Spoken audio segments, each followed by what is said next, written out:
Good morning. Can anyone hear me? Good morning. Yes, I can, Mr. Gould. Isaac, hi, this is Peter Gould. I'm Ratone's counsel. I'll introduce myself formally when we get started. I'm always nervous on these things, so I join early. So I'll start the video once the open meeting starts. Sounds good. Sounds good. Thank you, sir. And I do appreciate, I just want to say this generally, I realize you have to keep a lot of balls in the air with all the commission proceedings that you manage, and you do a very good job. I'm always amazed how quickly and how completely you get the commission orders out and respond to requests for word copies. And so I just wanted to thank you. Well, thank you. I appreciate that. Okay. So I'm going to put myself on mute, get ready, do my final preparation, and then I'll join when the hearing starts. Sounds good. Thank you.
Good morning, everybody.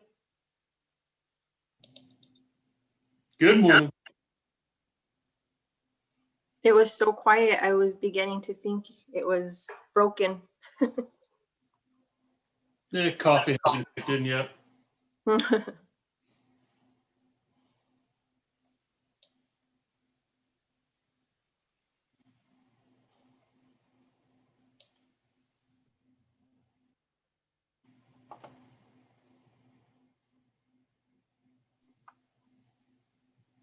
Good morning, Commissioner Byrd.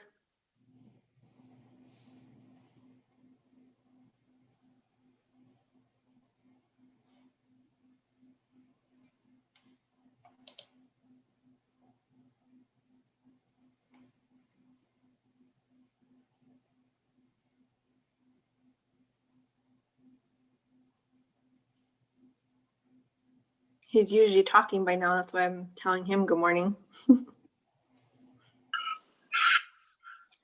Good morning. Good morning. There you are. How is everybody? Yeah, I walked away for a little bit. We're good. Good. It's a short week, so that's nice.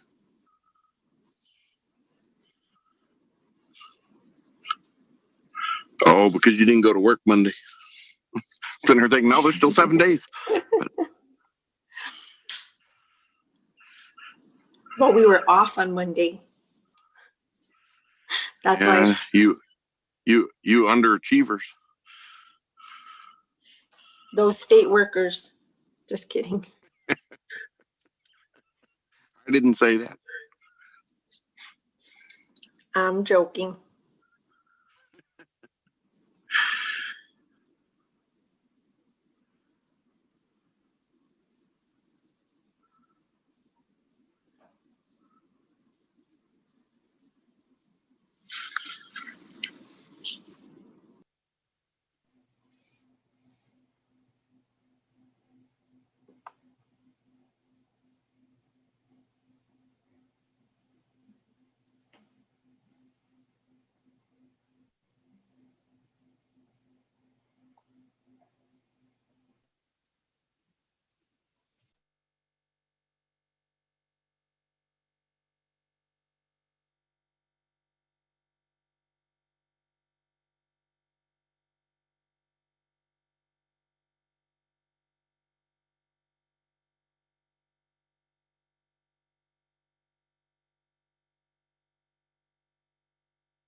Good morning, Michael Smith. Good morning. How are you? Pretty good. What about you? I'm good. Are you sore? You mean in my jaw? Yeah. Yeah, still somewhat. Yeah. Last week though. Are you done with the surgery? Yeah, pretty much I think. I just have to go. Have you started eating popcorn yet? No. Well, we'll know when you're healed when you can eat popcorn. I haven't fully obeyed the eat mushy foods protocol.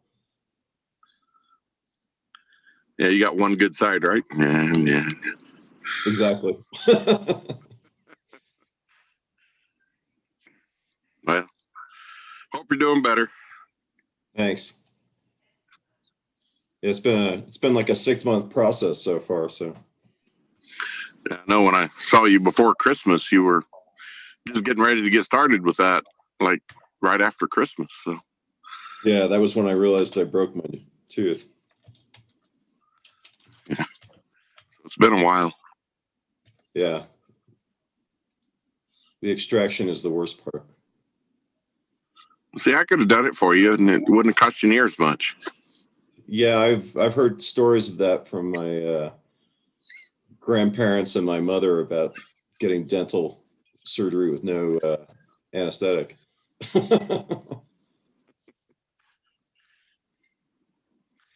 Yeah, back when people were tougher. Yeah, my dentist when I was a kid was my dad's high school football buddy, and he suggested that he do stuff without any anesthetic to save money for my dad. I think that's when they could prescribe cocaine as a painkiller too. No, it wasn't that long ago. Had a little sadistic side to him, I think.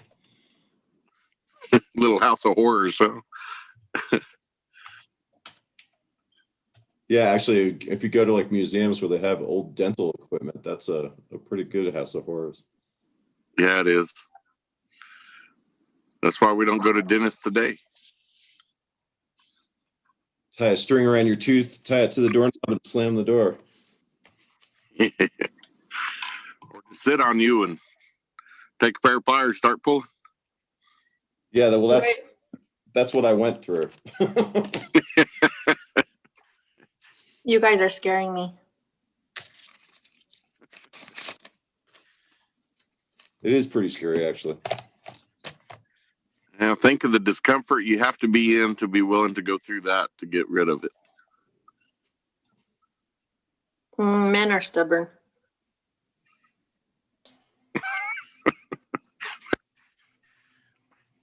Where that came from. Geez, you're in a mood today. You're just throwing everybody under the bus.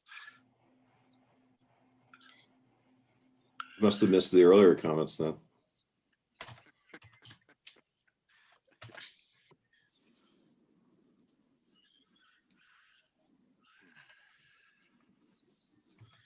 But the videos kind of popped up for a second and then they went away again.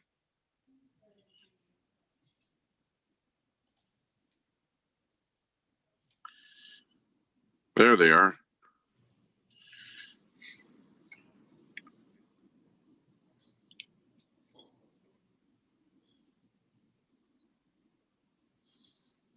I gotta find this week's agenda. It's in the emails. That's the worst thing about being gone for a week is all the emails pile up because of the electronic service. Yeah. I see David Lee from Arizona is with us today.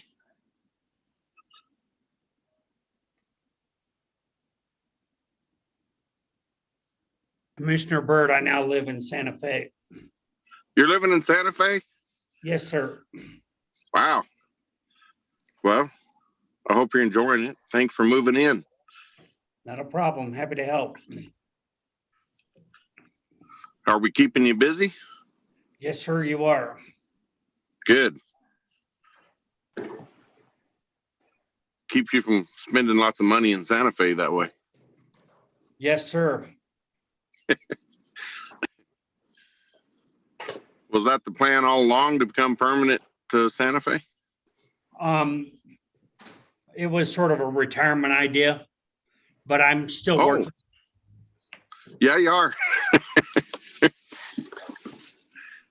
Retired to Santa Fe. Okay, look.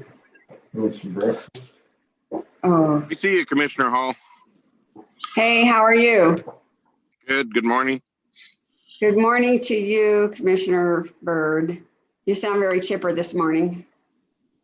Well, it's been raining for like the last 3 days, and it's green and water standing around. And Oh, I'm happy today because it's not quite long enough for the mosquitoes to start showing up. yes. Well, do they show up down there? Do you get a lot of mosquitoes down there? I don't remember it when Oh, my yeah. parents used to live down there. I don't remember that, huh? Well, all that rain sure makes me feel chipper too. I agree. It's nice to get some rain. What rain? Yeah. Didn't you get any? Oh, I got Live on a sand dune. Oh, yes. Yes, yes, sorry. That was trying to get you.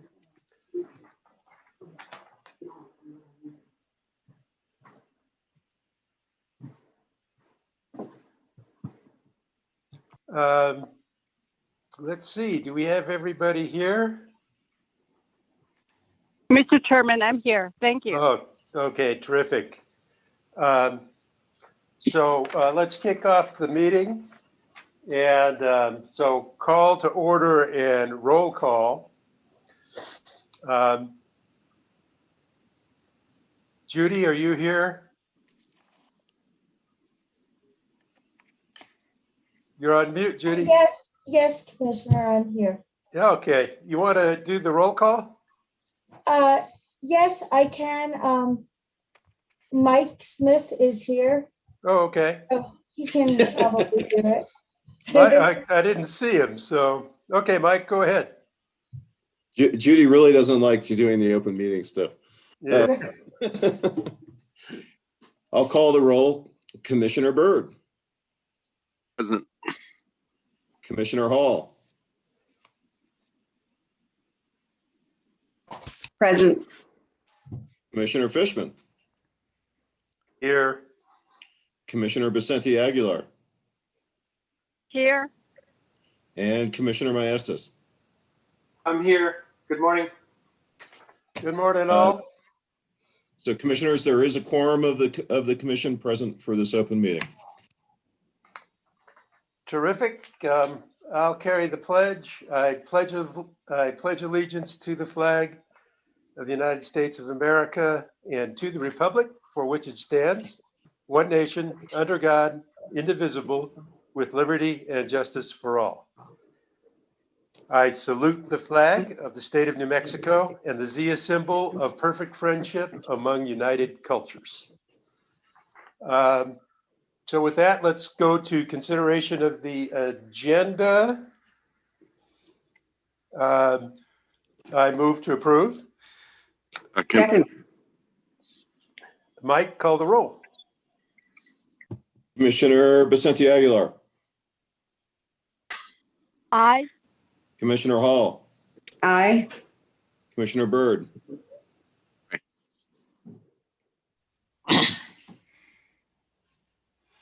You're muted. Commissioner. You're muted, Jeff. Or maybe Well, I he's said gone. aye. Oh, okay. he's back. Commissioner Maestas Aye. and Commissioner Fishman. Aye. The agenda is approved by a vote of 5-0. Okay. And with that, in a moment, I'm going to turn it over to Ashley and Judith as our, I still can't remember what to call you guys when you're not hearing examiners, but as Presiding. Pardon? Presiding officer. Presiding officer. Thank you, Commissioner Hall. But first of all, I wanted to give a quick apology to Raton. I sent out on my behalf, I sent out a bench request and it was really garbled. Don't worry about it, guys. It's my fault. I had too much on my plate and I just sent you kind of a garbled document there. So don't be concerned. There's a lot of good stuff on the record here. And with that, let's hand it over to Ashley. Okay, I think it's time to go on the record, David. Good morning, everyone. This is the hearing in the matter titled in the matter of the application of Raton Natural Gas Company for expedited approval of its plan for. Okay. It's being recorded. Everybody on your best behavior. It involves their request for expedited approval of its plan for recovery of the gas costs related to the February 2021 severe weather event. And the docket number is 21-00109-UT.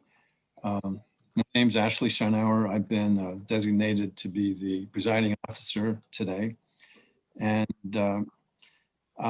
present today in terms of the commission, we have the full commission. We have Chairperson Steve Fishman, Vice Chair Joseph Maestas, Commissioner Teresa Vicente Aguilar, Jefferson Byrd, and Cynthia Hall. Like to start by getting appearances of counsel. Raton? Yes, I am Peter Gould. I'm Raton's counsel for this case. And staff? And I'm Elizabeth Jeffries, and I'm here representing the PRC Utility Division staff. Okay, and that's all we have, right? There are no interveners. There are no interveners. Okay. Okay, we're going to follow the procedures for this hearing that were set forth in the order of last Thursday. We're going to start with public comment, then we'll have brief opening statements from council, 3 minutes maximum. Then we'll have testimony from the witnesses. Then we'll have questions from any other party and commissioners as each witness is presented. The commission will not make a decision during the course of this hearing, and I will not be making a recommended decision. We will adjourn the hearing at the end of the testimony, and the commission will take up a decision in the course of its regular open meeting agenda that will follow this hearing later this morning. So let's begin. I understand there is someone who has signed up for public comment.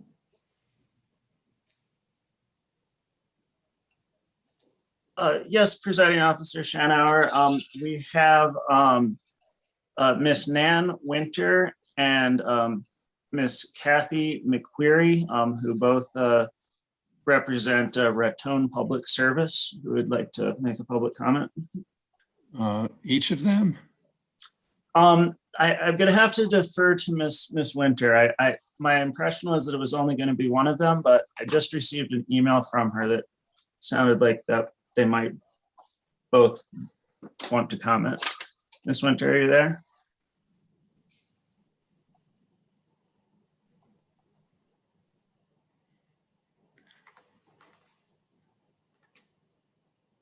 Is Miss Winter on the Zoom call here?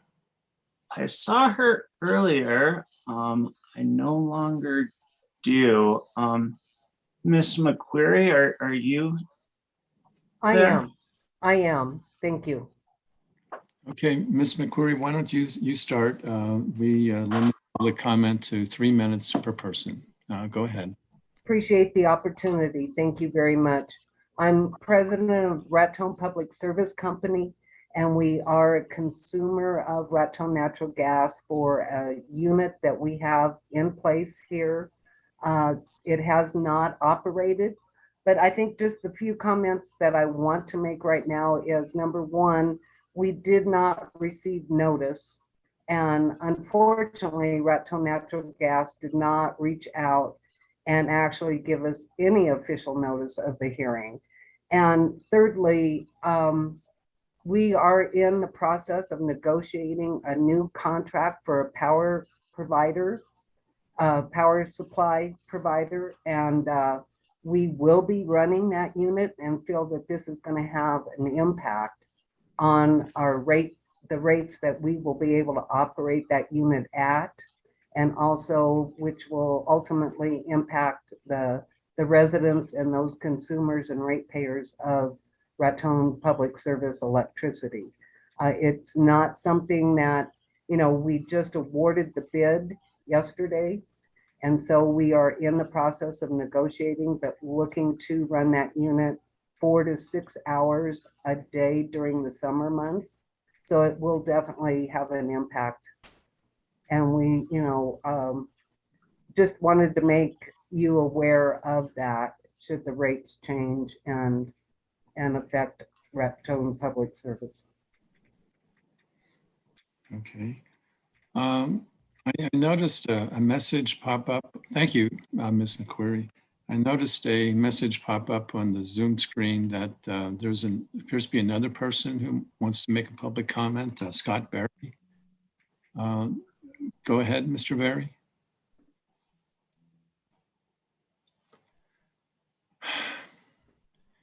It doesn't look like you're muted, but your microphone doesn't seem to be working.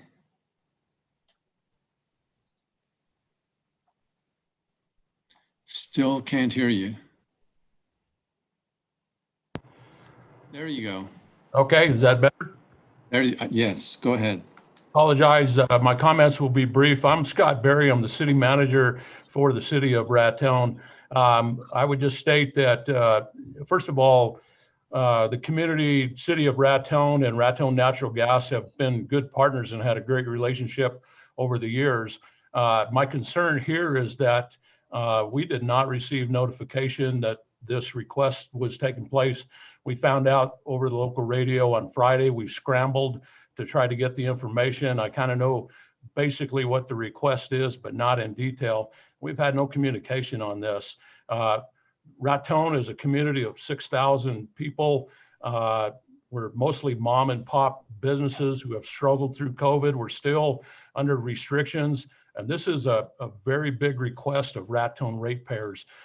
Just for a community that's struggling like Raton is, I'm concerned about the impact if this rate increase is granted to the utility.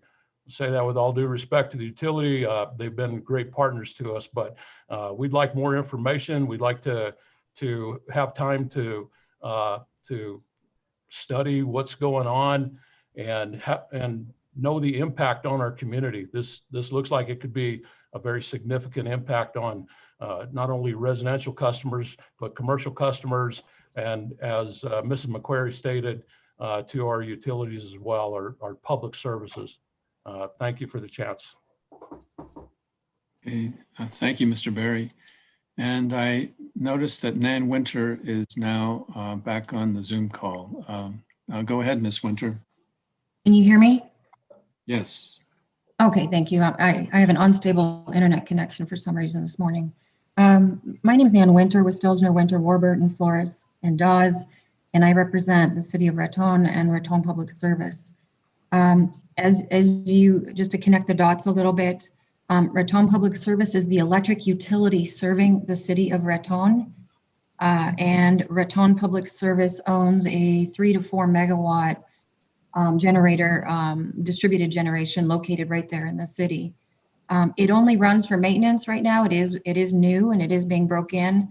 But Raton and RPS recently issued a request for proposals for new power supply.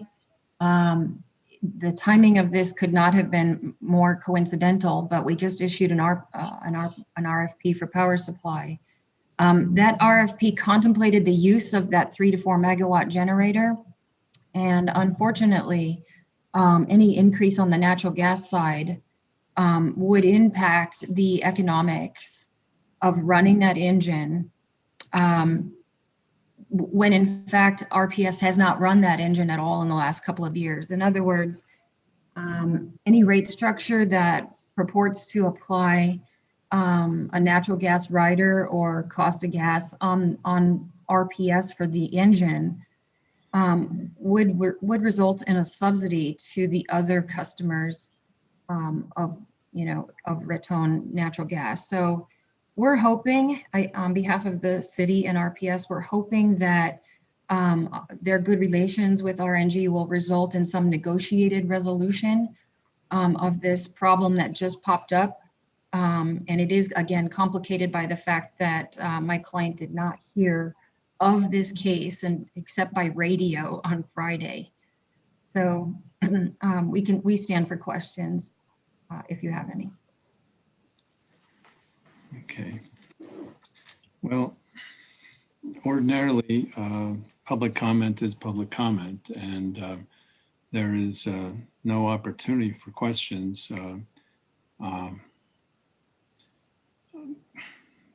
don't know what how the commissioners feel about this, but unless I hear otherwise, I think we'll go on to the testimony. Well, actually, the opening statements from the parties.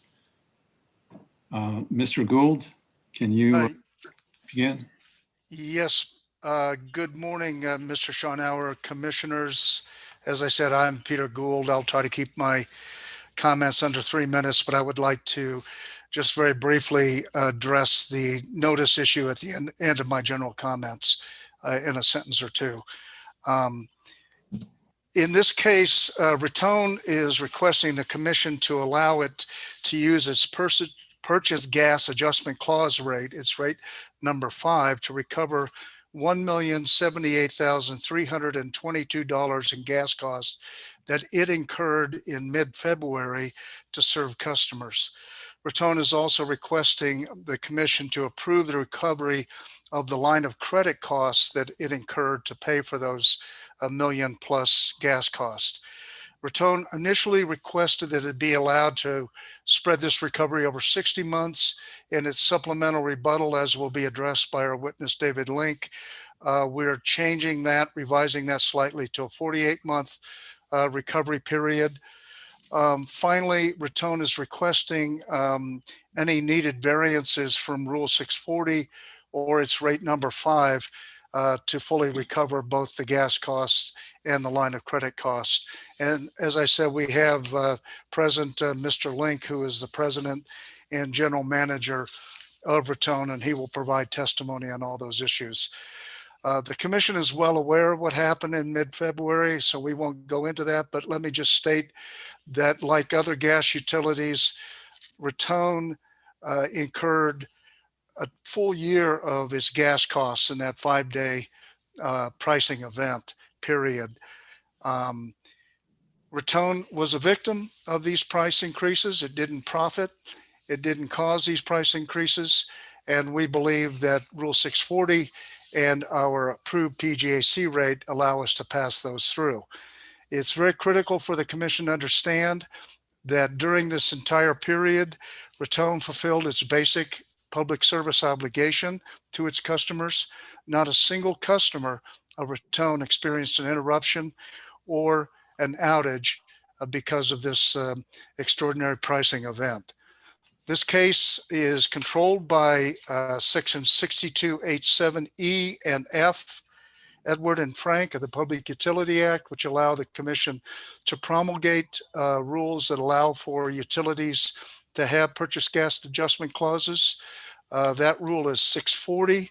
This application was brought pursuant to both the Public Utility Act, Section 6287E and F, and Rule 640.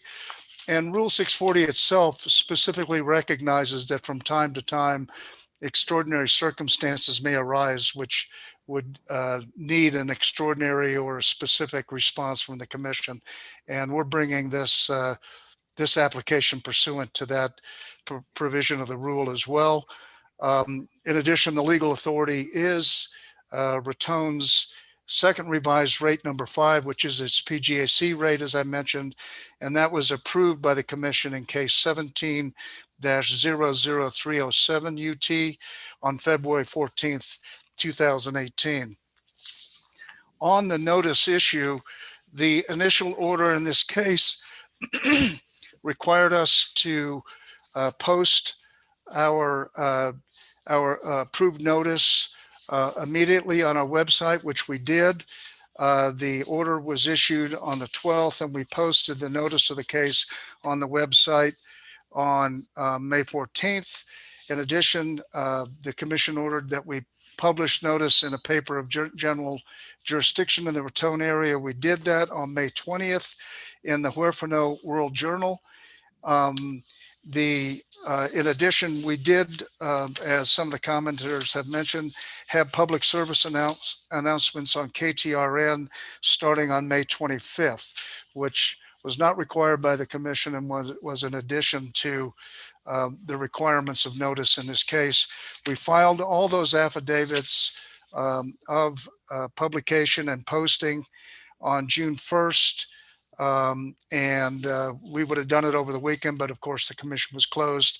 But all of those affidavits are on the commission record. So we have totally satisfied our notice requirements in this case, and we reject any implication that we failed to provide proper legal notice.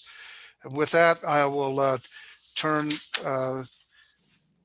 the microphone back over to you, Mr. Shanauer, and we do have Mr. Link standing by to introduce his testimony. Thank you. Okay, thank you. Next, we'll move to Ms. Jeffries on behalf of staff. Good morning. Given the Commission's recent decision to allow interest and fees from a bank loan related to this year's extreme pricing event to be passed on to gas customers, the staff now stands in full support of the most recent recommendation of Raton Natural Gas as presented in its supplemental rebuttal testimony. Thank you. Do you have any comment about the notice issue? I believe the notice issue is addressed by the fact that notice was sent out in accordance with the rules and requirements of the PRC generally. So you're satisfied on behalf of staff with the notice that was provided by Raton? We are. Okay. All right, well, let's move on to the testimony. The party going first will be Raton. Mr. Gould, do you want to call your witness?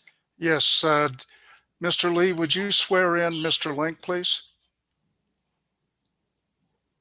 Mr. Link, would you raise your right hand, please? You solemnly swear the testimony you're about to give in the matter now pending should be the truth, the whole truth, and nothing but the truth, self be God? I do. Thank you. Mr. Link, would you introduce yourself for the record, including your position with the company and your business address? I'm David N. Link. My business address is 223 North Guadalupe Street, number 306, 87501. I have been the president and general manager of Raton Natural Gas since 2002.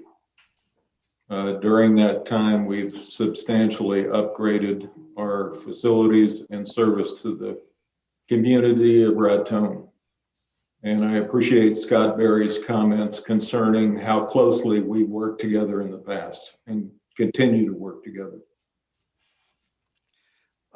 Mr. Link, can you identify the document which I provided to you and I've marked for this hearing as Raton Exhibit 1? Yes, that is the application for expedited approval that Raton filed in this docket on May 3rd, 2021. And was that document prepared by you or under your direction and supervision? Yes, it was. And are the statements that were made in Raton's May 3rd application still true and correct?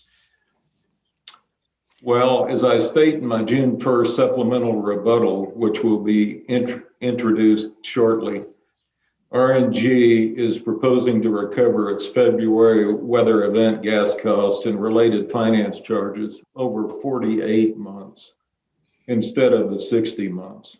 The application is true and correct for a 60-month recovery period. Do you have any corrections to make to that document? Yes, I do. Would you state those for the record, please?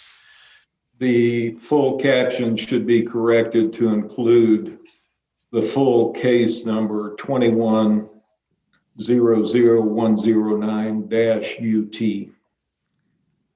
Do you have any other corrections? No, I do not. With the understanding that the company has revised its recovery period, are the statements made in Raton Exhibit 1 true and correct to the best of your knowledge and belief? Yes, they are. Mr. Hearing Examiner, Raton would ask and request the admission of Raton Exhibit 1 into the record. Is there any objection? I don't hear any objection. No objection. Thank you. Okay. Raton Exhibit 1 is admitted. And Mr. Link, can you identify the document which I have handed you and which is marked for the purpose of this case as Raton Exhibit 2?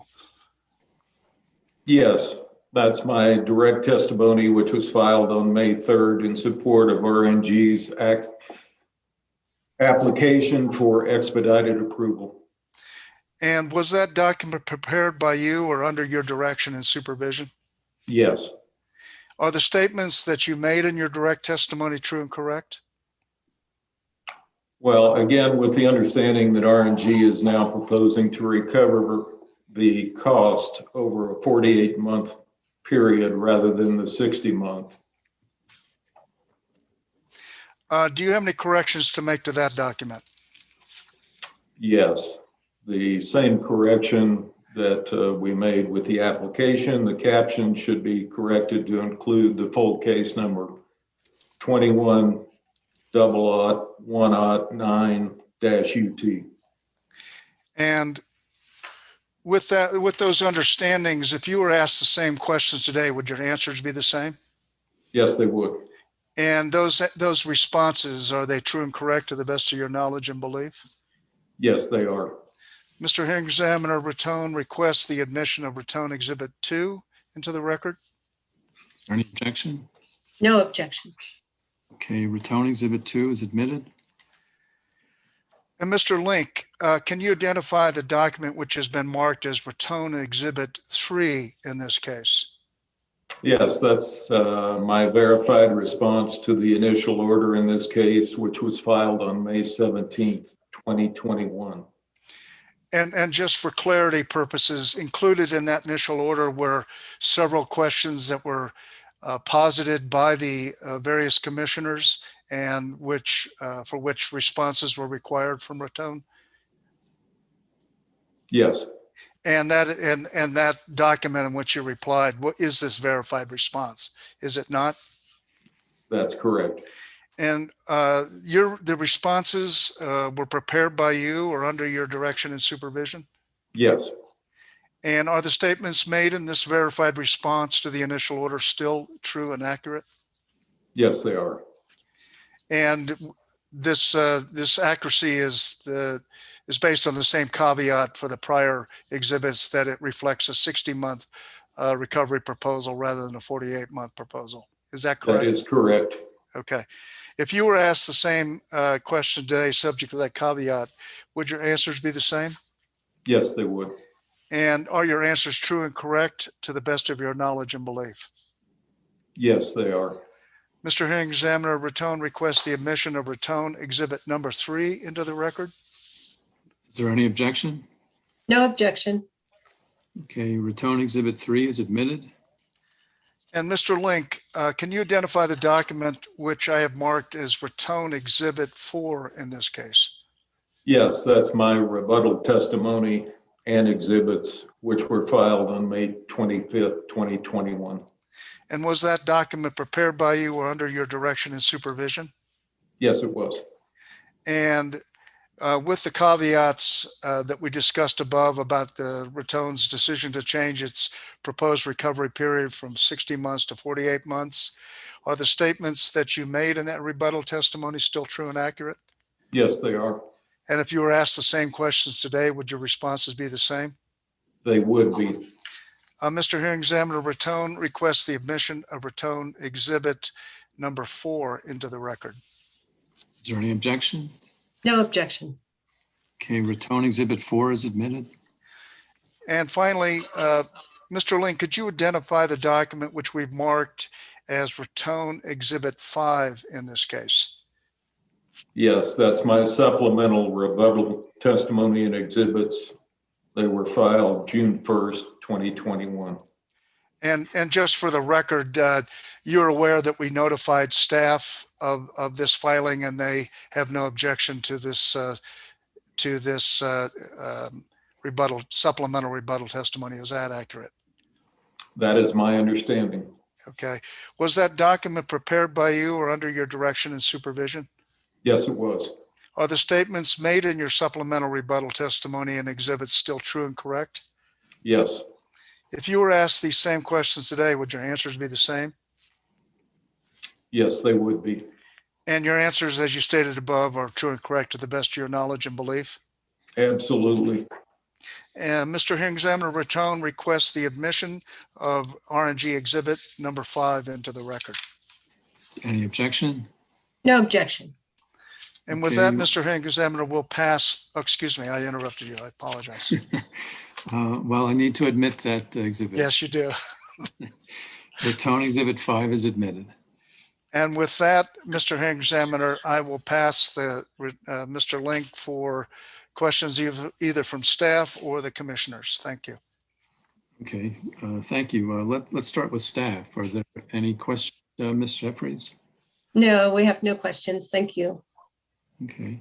Well then, commissioners, do any commissioners have any questions?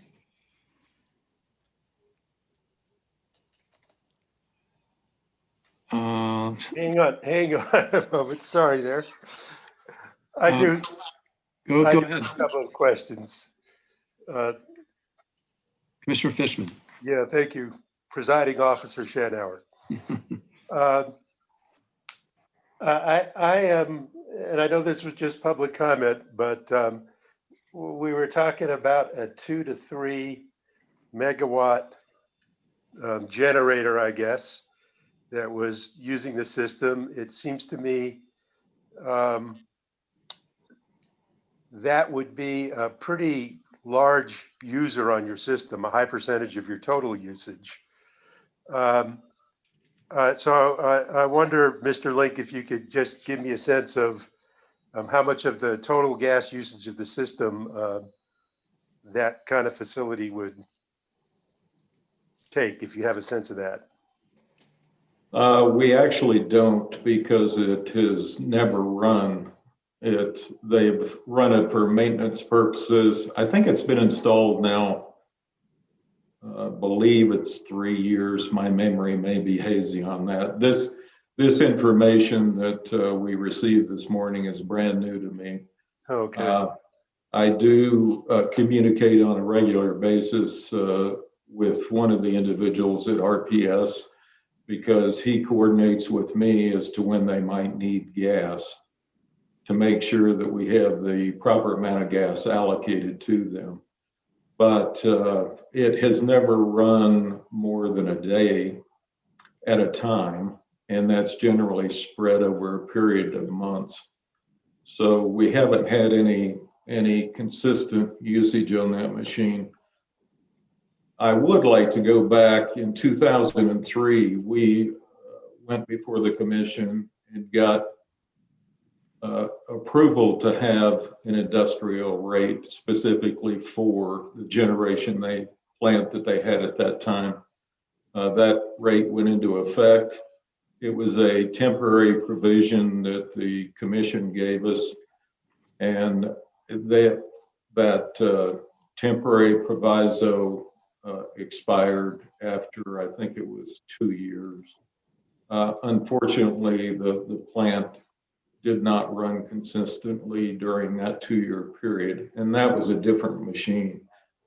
That machine was run later once they got all the bugs worked out of it, but unfortunately, the machine blew up in 2012.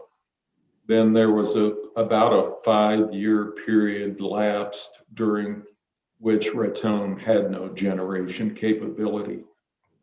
So we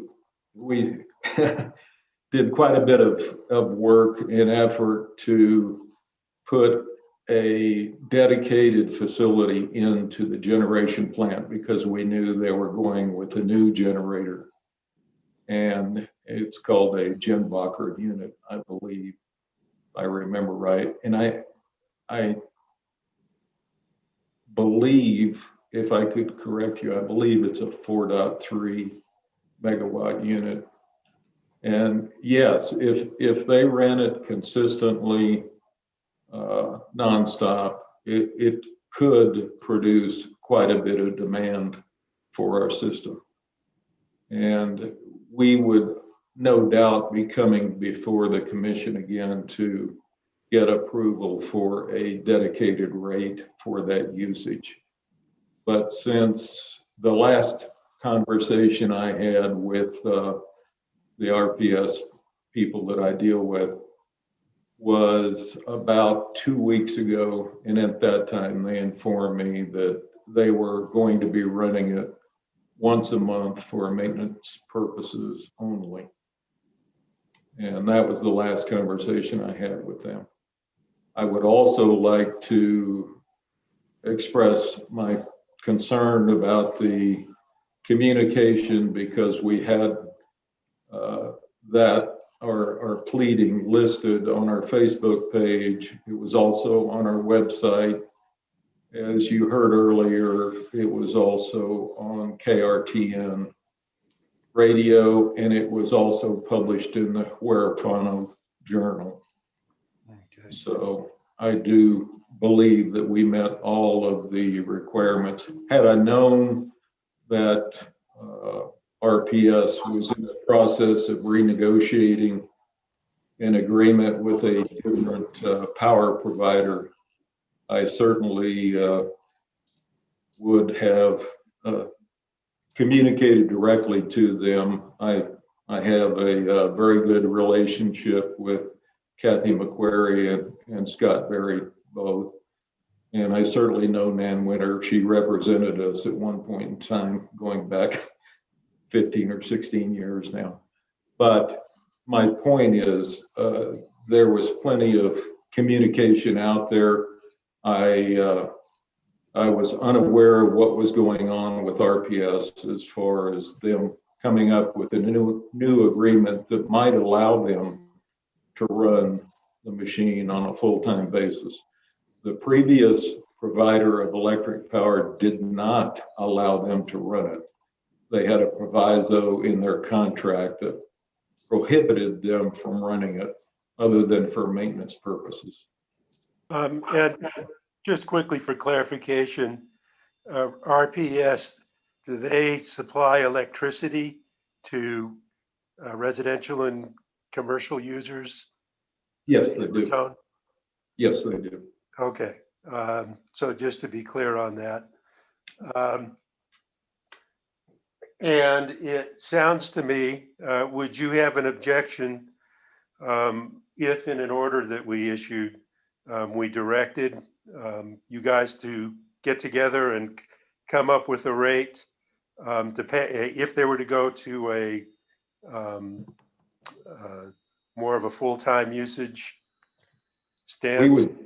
We would certainly do that, Mr. Chairman. Okay, thank you very much. And by the way, I think everyone acted in good faith. Sometimes the message just doesn't get through. So no one needs to argue to me, you know, who did what. I think everyone was acting in good faith, and let's just leave it at that. Thank you. Thank you. Mr. Presiding Officer, Yes, go ahead, Commissioner if I Maesa. may, good morning, Mr. Link. I had a question about kind of the hard deadline in terms of getting an approved order that would allow you to be able to get this into your June billing. And I understand your gas providers gave you a 2-month extension. I thought May 25th was the deadline to pay, and it seems based on your testimony that you paid the $1 million plus through your line of credit. But is there an absolute drop dead date when you need a decision from this commission to get it into your June bill? Commissioner Maestas, thank you for the very good question.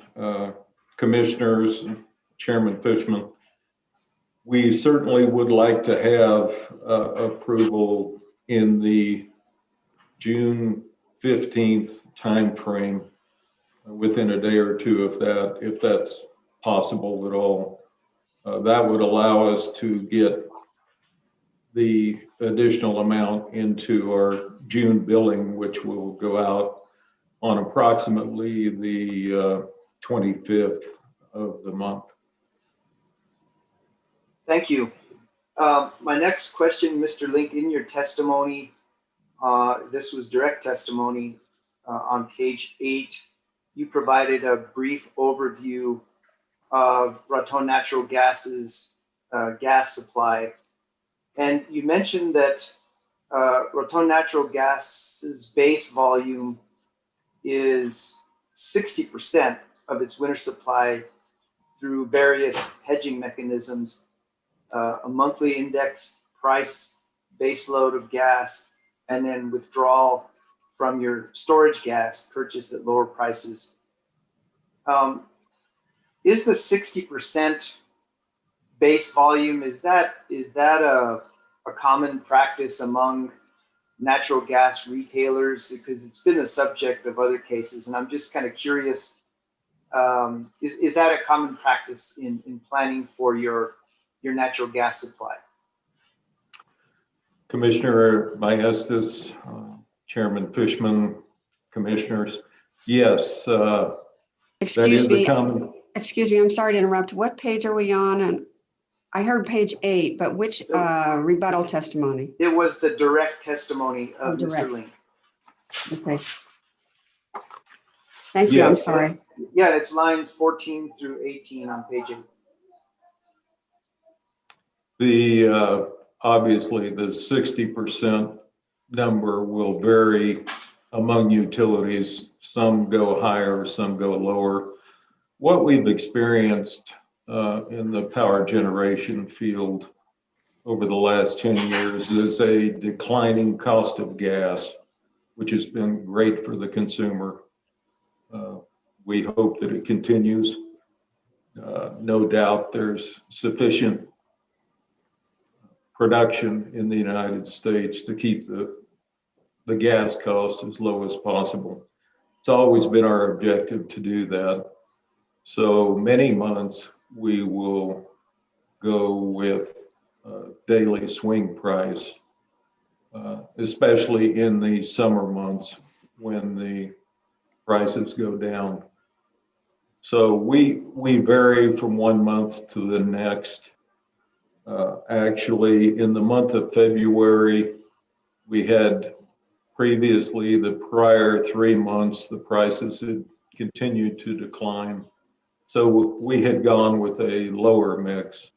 The mix was, I believe, in the 45% range on base, with the rest coming from swing. We had no idea that the 3-day holiday weekend was going to be a time when the producers would decide that they needed to jack up the price of the swing gas to such a huge extent. I've been around the gas industry for almost 60 years now, and I've never seen anything like that happen in that 60-year history. It was devastating to us. It was devastating to most of the utilities in the United States, in the southwestern part of the U.S. specifically. And I still cannot explain how they could justify the prices that were charged. But obviously we don't control that. Our job is to ensure that we have sufficient supplies to provide to the city of Raton. And I think we've done a superior job of that over the last 20 years, certainly. Thank you, Mr. Link. So in light of this extraordinary event that may not be so extraordinary going forward, would you change any aspect of your gas supply planning going forward? Yes, we definitely will. We'll be investigating other hedging techniques. We're such a small user of the commodity that it's very hard for us to negotiate hedging contracts. We have tried it in the past, and we always ended up having to pay a premium for those hedging contracts. And it was our policy, once we saw the long-term trend of gas going down, not to try to hedge other than on a month-by-month basis, which is the base load that we use. And then we also have hedging by way of our injections of gas into a storage field, which is in the state of Kansas. And we always top that off every summer and make sure that we have the maximum amount by the time the swing or shoulder months come around. That's when we target to have that completely full every year. So the combination of the two things gives us a fairly good hedging probability. What we will do is add more volume to our what's called inside FERC pricing, which we do on a month-by-month basis. That had been running about 50% in the past.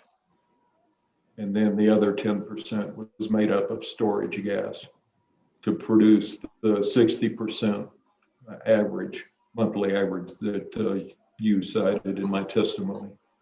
We will be increasing our inside FERC allocation to closer to the 60%.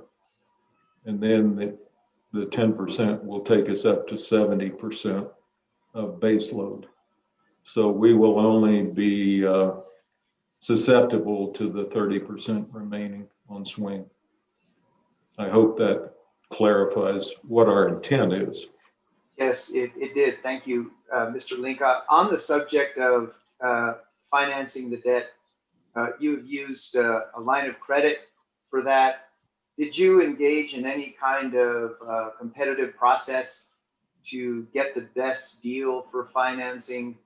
Because I realize the interest rate, I think, is about 4.75%. And I'm just wondering, did you engage in any competitive process or efforts to shop around on these funding mechanisms, whether a loan or a line of credit?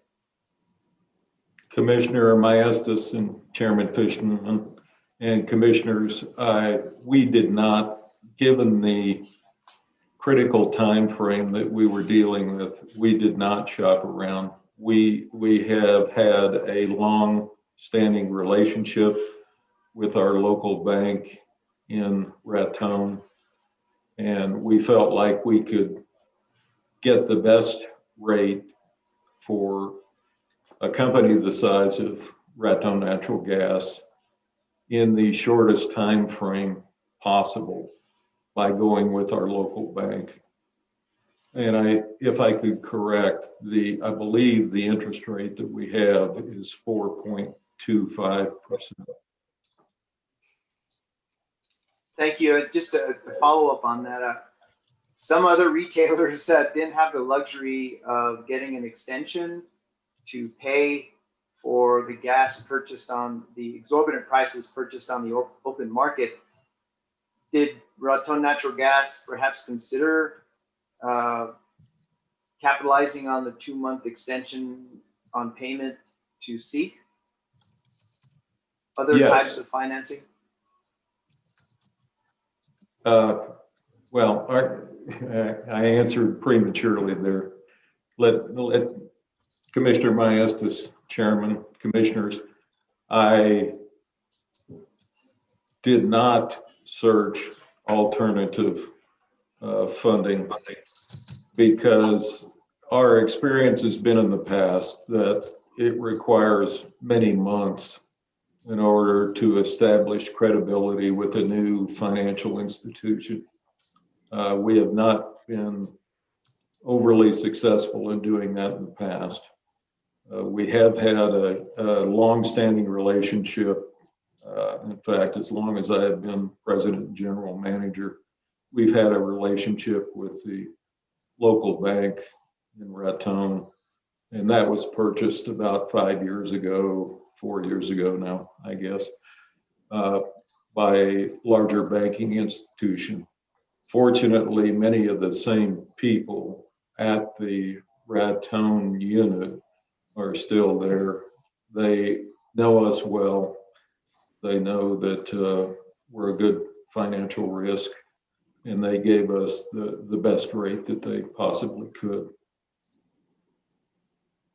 Thank you, Mr. Link. And then one last question on the financing. Apparently, the arrangement that Raton Natural Gas has with the local bank is to renew the line of credit every 12 months. And since we're looking at a multi-year recovery period, will the bank guarantee that borrowing rate for each successive 12-month renewal period after the initial 12 months? They have given us no guarantee on that, Commissioner Maestas, Commissioners, Chairman.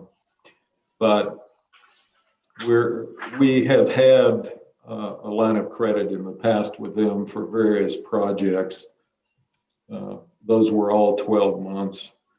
When we had to renew for either a major project, which we've undertaken many over the last 18 years now, they did give us the same rate each year. So our hope is that they will, unless things get extraordinarily out of hand as far as interest rates go, I feel certain that they will provide us a similar rate going forward. Okay. But there are no guarantees. All right, thank you. I realized that when you had initially proposed a 60-month recovery period for the debt, you had set a kind of a 12% cap on rate increases for your customers. I'm wondering, why is that? Does Raton maybe have some census tracts that demographically are, living under the poverty line? Was there any demographic or socioeconomic reasons for trying to achieve a cap on the bill increases to 12%? Because now under the proposed, I think the new proposed 48-month, certainly the bills will increase, more than the 12% that you sought under the 60-month recovery period scenario. Is there any reason why? I mean, I appreciate, I think it's noble of Raton Natural Gas, but I just wanted to gain some insight in terms of the community and why Raton Natural Gas was sensitive to that, to the rate shock, basically, which has no definition. Why the 12%? Commissioner Maestas, Chairman, Commissioners, the 12% was an arbitrary number that we selected. We felt like, you've heard the term many times now, rate shock. We felt like that would prevent any incidents of rate shock at all, which it would have. However, our concern was, after hearing the ZIA testimony and the pancaking effect that they are concerned about, we have those same concerns. As you stated earlier in a prior question, we don't know what the future is going to yield. If the natural gas market becomes as unstable as it demonstrated that it was for that February timeframe, then we don't want to put ourselves in a position where we're overextended and liable for another hit of horrendous increases. So that is why we have agreed to the staff recommendation for the 48 months. We feel like that was a happy medium between what occurred in the ZIA case, the 36-month recommendation by the commission, and the 60-month that we were requesting initially. We've become much better educated through the process. Just like everyone else, this situation was brand new to us. We had never seen anything like this in our history or our recent experience. So we're learning as we go, possibly not fast enough, but we're doing our best. And thank you very much for the question. Thank you, Mr. Link. Mr. Presiding Officer, that concludes my questions for Mr. Link. Thank you. Okay, thank you. Do any other commissioners have questions?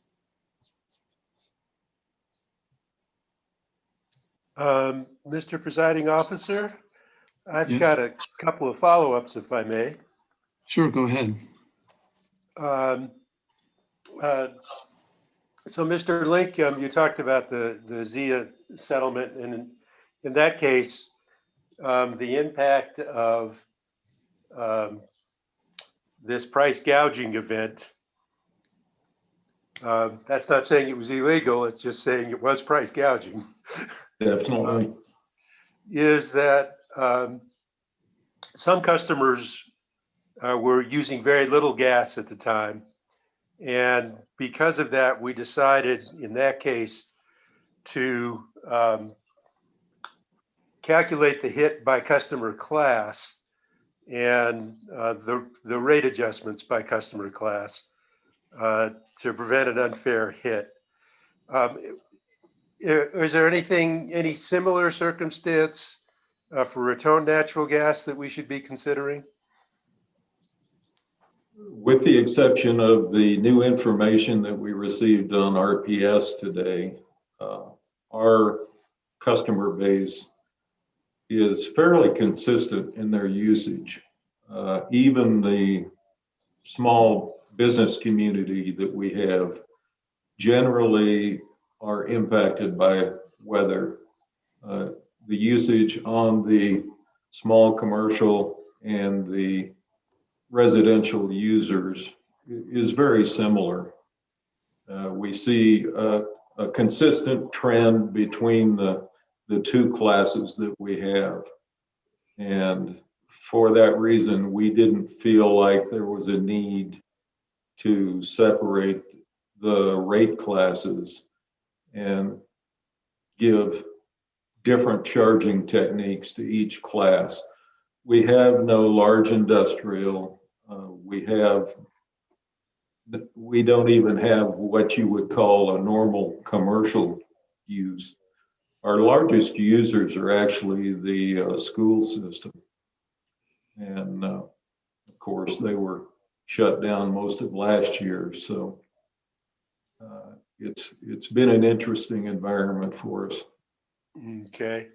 But we feel like having a consistent recovery technique across both classes is not favoring one over the other.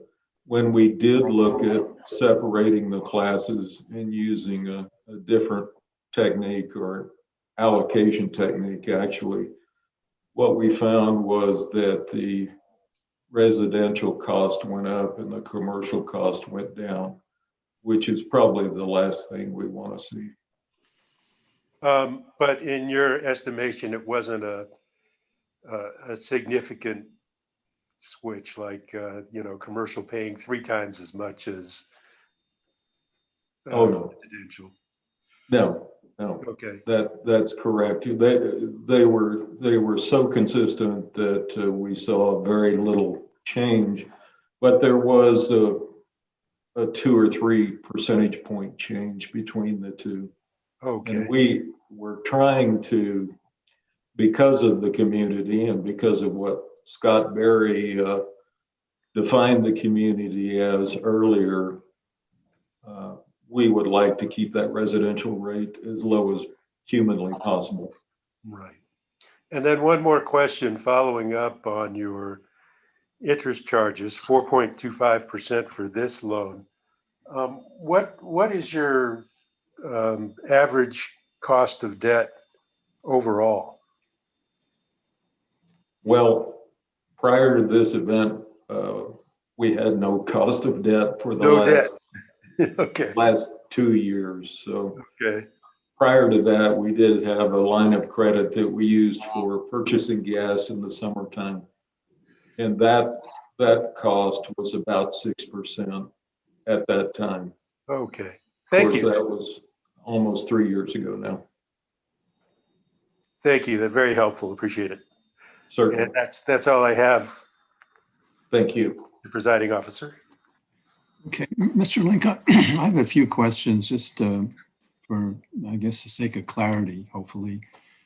Is Raton Public Service Company currently a customer of yours?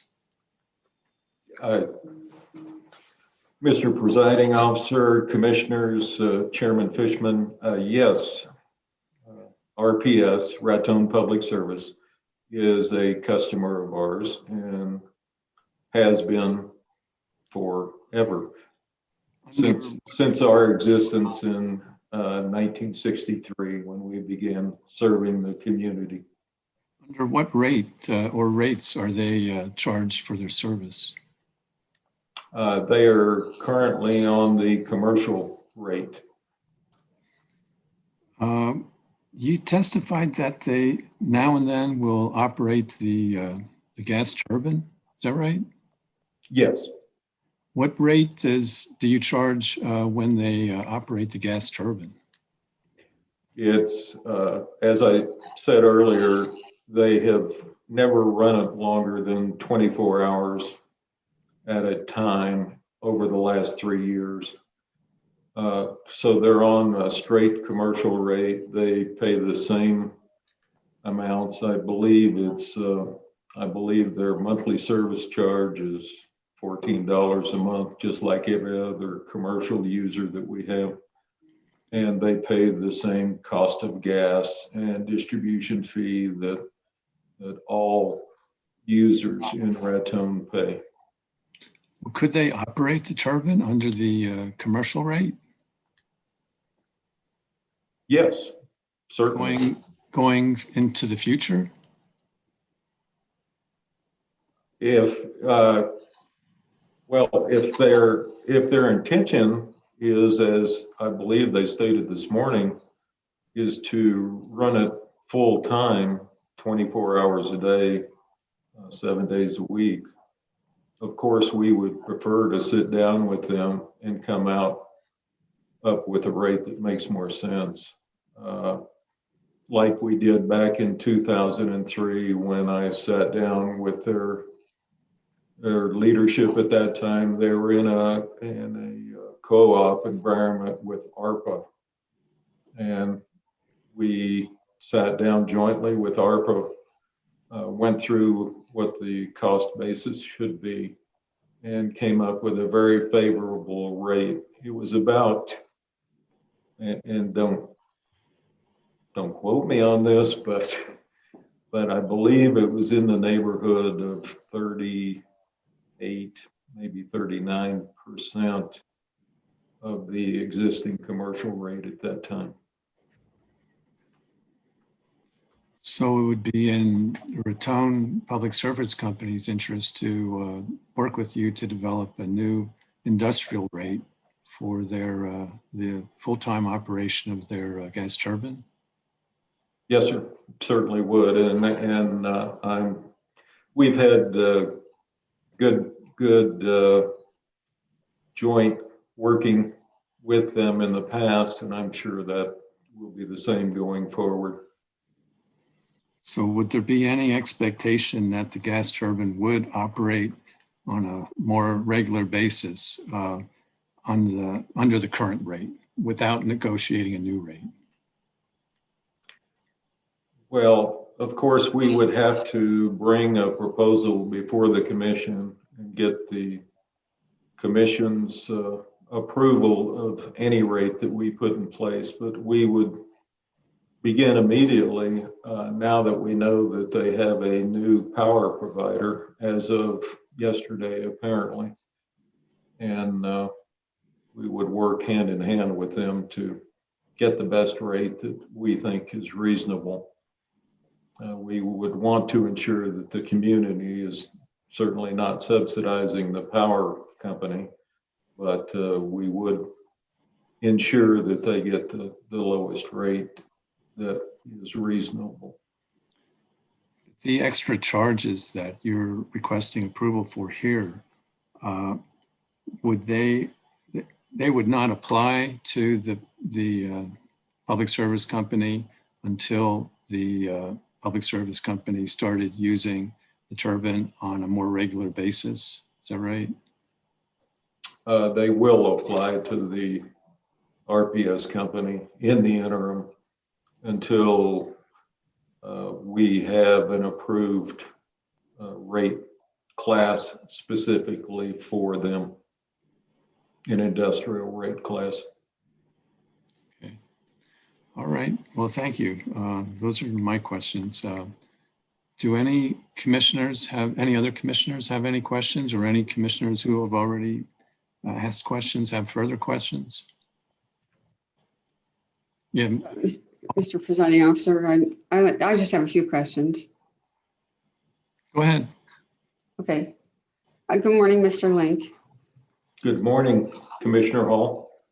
I was just wondering about your rationale for switching from a 60-month recovery term to a 48-month recovery term. You explain in your testimony that after listening to the commissioners in the ZIA public hearing that you further reviewed your data and developed additional alternatives for 36, 48, and 60 months, like similar to what we were looking at in the ZIA case. And then you say that based on that analysis, you support the 48-month recovery period with a single recovery rate. And I was just wondering, you know, in the ZIA case, the company was very concerned about getting out of debt completely. And so that was one driver, and also was very concerned about the possibility of another extreme weather event coming in the future that would pile onto the bills. I just wondered what were your reasons? Were they something different, or just the same reasons, or did you look at your data and conclude that given the bill impact, which was the explanation you gave, you said in the 48-month recovery period, the residential winter bill increases range from $5.96 to $6.08. So you seem to be equating that with the ballpark of the bill impact in the ZIA case. But what I guess I'm wondering is, was the bill impact the driver for your decision, thinking that if that scale of bill impact was satisfactory with the commission and the ZIA case, then you could do it too? Because my understanding was that you wanted to go to 60 months because of the rate shock concern. Can you just elaborate to me what you're processing, what was the thinking behind that switch from 60 to 48 months? Thank you for that question, Commissioner Hall. Chairman Fishman, commissioners, Mr. Presiding Officer, we went through a similar process that ZIA did in analyzing what could happen, might happen. We hope didn't happen, but obviously recent past tells us that it may. We were very concerned about pancaking that was part and parcel to ZIA's need to change the time frame. Yes, we're also concerned about the interest rate imposition on the consumer. We felt like if we could shorten up the period, obviously it would lessen that impact. Once we did the analysis and had the actual dollar figures of the impact, we realized that the consumer in Raton probably could weather the smaller changes that we saw dollar-wise once we got away from the percentage cap that we were using initially. So I guess it's a combination of all the above. We know that just because you recommended and ordered 36 months for ZIA, that we're separate corporations. They have 39,000 consumers. We have 3,000. So obviously we're in orders of magnitude different ballparks, but we have the same concerns that they do. obviously we have the same regulations. We have the same needs to pay down our debt as quickly as possible, but at the same time, ensure that we aren't impacting the community. And that's why once we laid out the 36, the 48, and the 60-month periods and saw the dollars associated with each side by side, it became apparent to us that we should go with a shorter time interval. Okay. I hope that answers your question. Yes, it does. Thank you. Certainly. Okay, any other commissioners have any questions? Commissioner Vicente Aguilar? Mr. Schnauer, our presiding officer, I think it's going well. No questions at this time. Thank you. Okay, Commissioner Byrd? No questions. Thank you. Okay. Is there any redirect? Oh, okay. Hold on, Mr. Gould. Ms. Amer has a question, I assume. Yes, I just have one question. Thank you, Presiding Officer Schanauer and Commissioners. A lot of the questions that the Commissioners asked were questions that I had written down. So my only question now is about your, Mr. Link, your relationship with RPS. Were you having regular communications with RPS prior to submission of your application? Ms. Amer, commissioners, yes. As I might have mentioned earlier, and if I didn't, then I should have. I have almost a bi-weekly conversation with their manager, their general manager that runs the actual generating unit, to ensure that we have sufficient gas allocated for whatever maintenance runs or certification runs that they need to make. Thus far, that's only happened twice this year, I believe. On the first session, the machine was having some problems, so they had to get a technician in from General Electric to do some upgrading on the machine in order to get it to run consistently. The second time they ran it, and I believe that was last month, they did run it for a 24-hour period successfully. But yes, to answer your question more succinctly, yes, we speak at least every other week, if not more often. So approximately when was the last time that you spoke with a representative from RPS? It was approximately 2 weeks ago. And was that after you submitted the application or before? Yes, it was after. And who did you speak with? I'm sorry, the question? Oh, what was the name of the person that you spoke with? The name of the individual was Mr. Piancino. And did you discuss the application at all? Yes, I had mentioned that we were having a difficult time dealing with the weather event from February, that we had significant charges from our gas suppliers that we were going to have to deal with and take before the commission.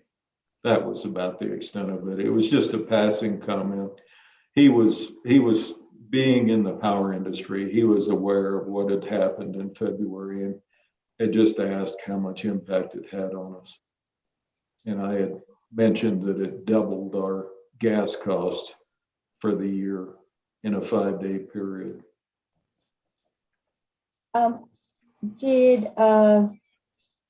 Did he mention at that time about the possibility that this 4 megawatt unit would be coming online shortly? What he mentioned was that they were sending out an RFP to power providers trying to find a new relationship. That was the extent of what we discussed on his part. And I had no idea that they had been successful in that request for a proposal. But apparently they've made a selection now as of yesterday. And this morning was the first time that you heard that? They had made a selection? Yes, that's correct. I have no further questions. Okay, Mr. Gould, do you have any redirect? Yes, I just have a couple of follow-up questions for the questions that were asked by Commissioner Maestas. And thank you, Mr. Schonauer. Mr. Link, just a brief question about the 10% storage gas. You'd mentioned that was a hedging opportunity. How does that work? When do you purchase that gas? And how is it? Could you explain a little bit more how it is a hedging opportunity? Yes, Mr. Gould, commissioners, Mr. Presiding Officer. We generally purchase that gas in the summertime. We start purchasing in the month of June, and it goes through September in most years. Then in the shoulder months like October, we have our allocation that we request from our suppliers. And that allocation may be more than we need in a certain day. If so, the delta of what we don't use for demand is injected into our storage. So there's a possibility that in the months of October and November, for instance, and then in the shoulder months in the spring, sometimes as early as February, certainly in March and April, injections might be going in those timeframes also. And during those off-peak seasons, the gas price is generally lower than it would be during the winter season. And that's how you hedge your winter season supply. Is that a fair statement? That is correct. And did you have access to that storage gas during this weather event? Yes, we did to some extent. Okay. Changing gears slightly, the letter of credit that you negotiated, does it impose any restrictions on the company's operations? Let me be more specific. Is there any, do you have to go ask the bank for approval if you're going to spend $50,000 on a new pipe or any limit like that on your operations? No. Okay. Those are all the questions that I have, Mr. Schonauer. Okay, thank you. That concludes the questioning for Mr. Link. Before we move on, though, I'd like to ask the co-reporter, are you okay continuing for a little while? Would you like a break at this time? When do you plan to take a break? Well, either when we're done with the next witness or now, if you'd prefer. The next witness is fine. Okay, let's go on to staff then. Ms. Jeffries, can you present your witness? I have with me Gabriella Descheno. Descheno. Did I say that right? Descheno. Descheno. All right. And Ms. Descheno, by whom are you employed? Hold on. Mr. Lee, do you want to swear in Ms. Descheno? Yes, Ms. Descheno, would you raise your right hand, please? Do you solemnly swear the testimony you're about to give in the matter now pending to be the truth, whole truth, nothing but the truth, so help you God? Yes, I do. Thank you. Okay, go ahead, Ms. Jeffries. All right, thank you. Ms. Dashino, by whom are you employed and in what capacity? The New Mexico Public Regulation Commission. I am the Accounting Bureau Chief in the Utilities Division. And as part of your duties in that position, did you review Raton Natural Gas's application for the expedited approval of its plan to recover the extreme gas costs related to the 2021 weather event, along with the testimony that has been filed in this case? Yes, I did. Based upon that review, did you prepare or participate in preparing testimony regarding that application? Yes, I did. Do you have in front of you a document submitted and marked as Staff Exhibit 1, and can you describe that document? Yes, that is my direct testimony. Was Staff Exhibit 1 prepared by you or under your supervision? Yes, it was prepared by me. Do you have any changes or corrections to that testimony? And if so, let me know, we'll walk through them. I don't have any specific changes, but in light of the recent decision in the Zia case, I would support the supplemental rebuttal of David Link for a 48-month recovery to include interest. And notwithstanding my other recommendations about monthly reconciliations and regulatory reviews, etc. And just for clarification purposes, are you also in support of the single recovery rate over that 48 month period? Yes. Okay. If today I were to ask you the same questions as are set forth in Staff Exhibit 1, would your answers be the same, assuming alignment with your new support of the 48-month single rate recovery? Yes. Are your answers true and correct to the best of your knowledge? Yes, they are. Do you adopt Staff Exhibit 1 as your sworn testimony in this matter? Yes. Mr. Presiding Officer, I move for the admission of Staff Exhibit 1 into the record. Any objection? No objection. Okay, Staff Exhibit 1 is admitted. That's all we have. Okay, Mr. Gould, do you have any questions? I have just one or two questions. Good morning, Ms. Dashino. Good morning. Would you turn to your direct testimony on page 8? Yes, give me 1 second to get there. Sure.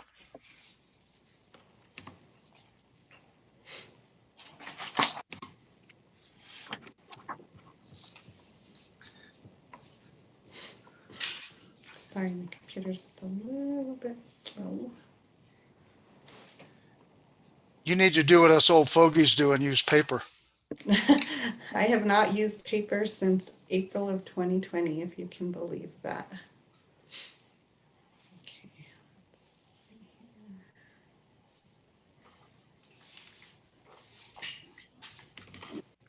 Okay, give me the page number once again. Yeah, page 8. And what I want you to look at is your recommendations on lines 13 through 20.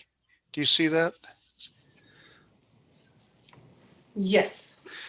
Specifically with what you stated about aligning your recommendations with the order the commission issued in the Zia case 21-00096 on May 28th, you were basically changing the recommendation that you made on line 14. Is that a correct statement? Yes, that would be correct. So you're just removing that from your testimony. Correct. Okay. With that, I have no more questions. Thank you.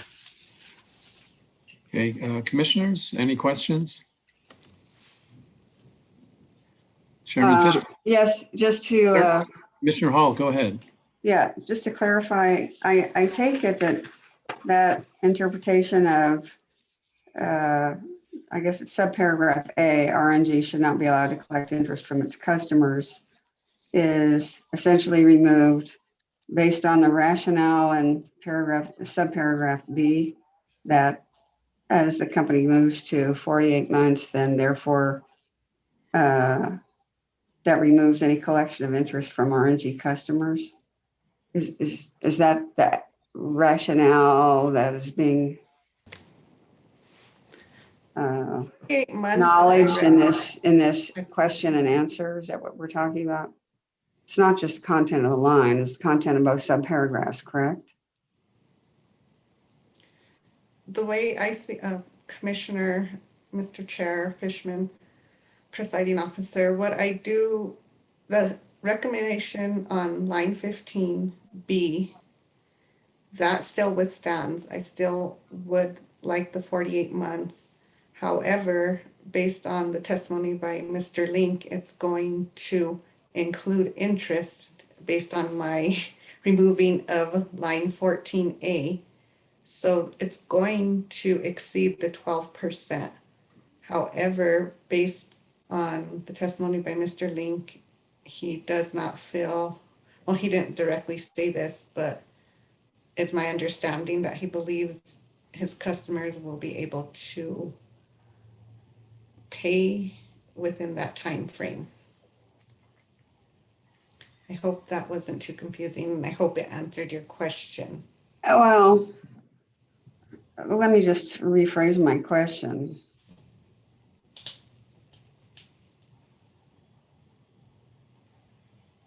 Is it true that if the customers pay within 48 months, they will avoid any obligation to pay any interest charges? That's how this reads. So In my testimony, understand you. In my testimony, that's how it reads, but I don't want to change my 48-month recommendation. And based on the rebuttal supplemental testimony by David Link, I believe his 48 months does include those interest charges. I do too. So, in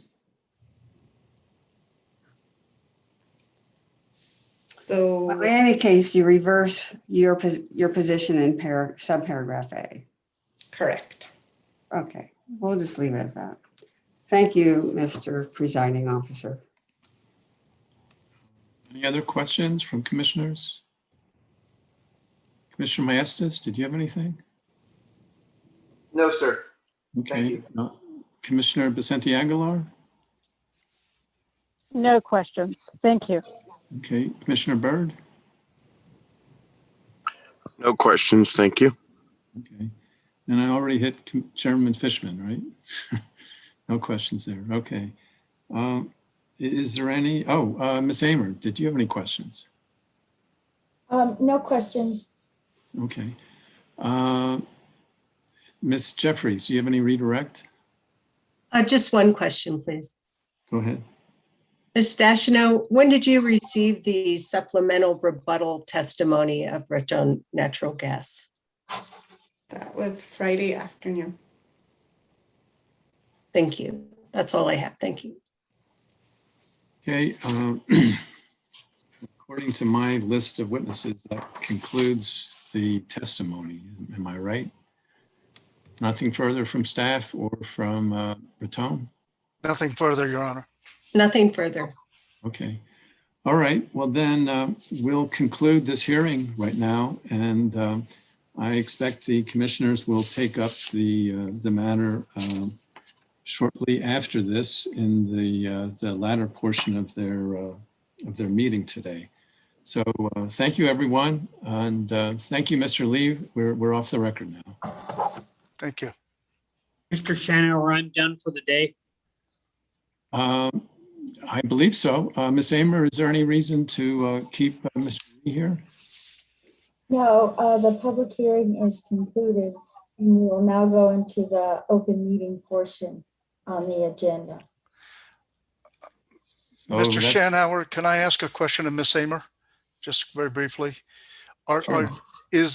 Should we stay on the line to listen to the commission in terms of their deliberations? Is that going to be continued as part of this Zoom call, or what is going to happen next? I wasn't clear on that. Thank you. Thank you. As the way I understand it is that if the commission would like to go into executive session, they could choose to now, and that would be in not in this Zoom meeting, but in a breakout. If the commission chooses not to go into executive session, then that would be in this Zoom meeting, and the public, it would be like any other open meeting where the commission discussed a proposed order. So right now it would be up to the commission to determine which way they would like to go. Thank you. Mr. Chairman, Yes. if I would, I understand, I think that, you know, we have a closed session in the event that we may need legal advice, but I certainly don't need legal advice, and but I'd like to hear from other commissioners, and if they don't need legal advice, I would prefer that we stay in open session and deliberate. We do have a draft order that may require some changes, but I'm willing to continue in open session. I concur with that. And I concur as well. So my suggestion would be that we take a 15-minute break and we come back in 15 minutes, and in open session, we'll hash out all the details. And I want to thank all the participants in today's hearing for their very thorough answers and their patience with our questions. And Mr. Chairman, if I might, I just wanted to thank staff for being willing to revise their testimony in light of the ZIA order. That it really makes, I think, all of our jobs a lot easier. So thank you, Ms. Stashino and Ms. Jeffries. Appreciate that. And I will echo that. I want to thank staff for bringing up some very germane issues and helping us all do a better job. So let's take a 15-minute break. We'll come back at 11:15. It's a little less than 15. And let's get this puppy done. Thank you all very much, commissioners. We appreciate you hearing us on an expedited basis. And thank you for putting together such a thoughtful proposal about how to handle this. We really do appreciate it. Thank you.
Okay, I'm gonna just check in. Commissioners, are you here?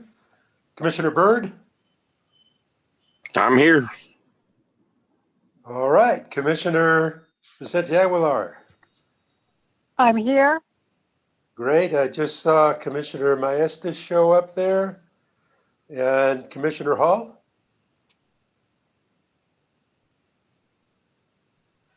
Well, hang on a second.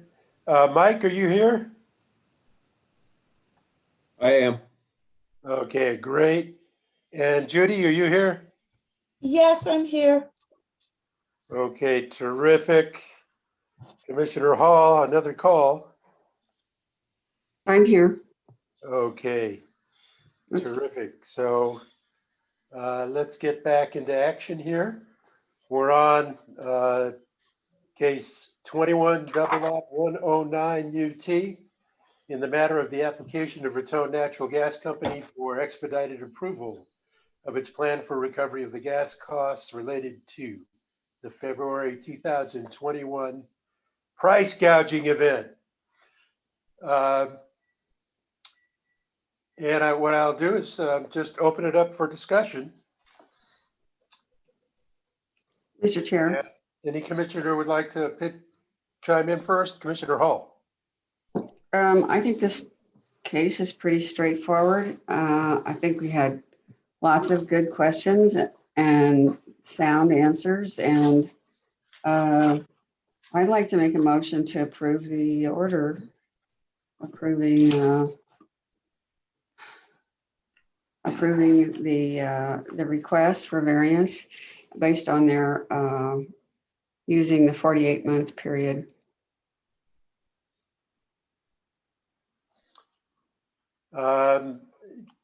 I guess their request is for expedited approval of its plan for recovery of gas costs. Right. So we have a motion. I'll second it, but I think we might want to do a few amendments based on commissioner comments. And so please, commissioners,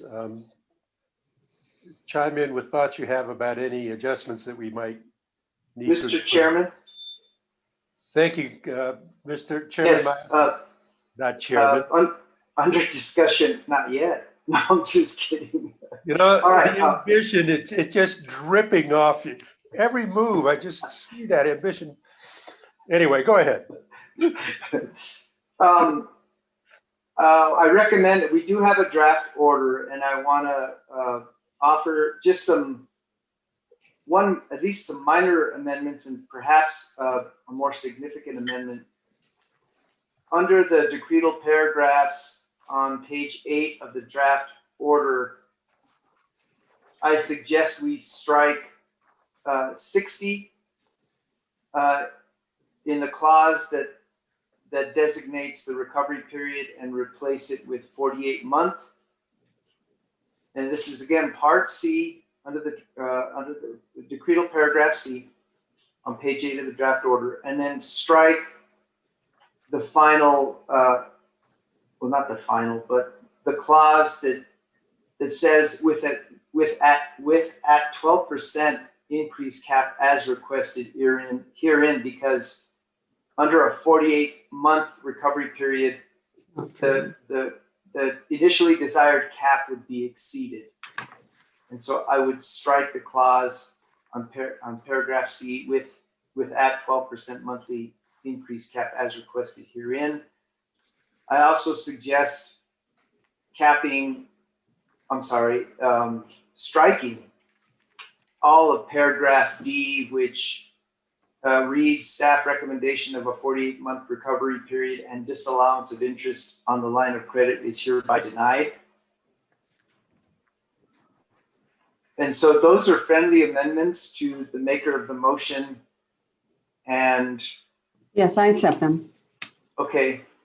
And then lastly, Mr. Chair, I'm a bit concerned about the variable borrowing rate that could be subject to change after the initial 12-month period and successive 12-month periods within the overall 48-month recovery period. And I would like to designate the borrowing rate at 4.25% and fix it, even though that is not the condition of the line of credit. And so I guess my question is for Judy. In the draft order, you didn't designate the borrowing rate. Is there anything that would prevent us from designating the borrowing rate and in fact fixing it at 4.25% over the entire 48-month recovery period?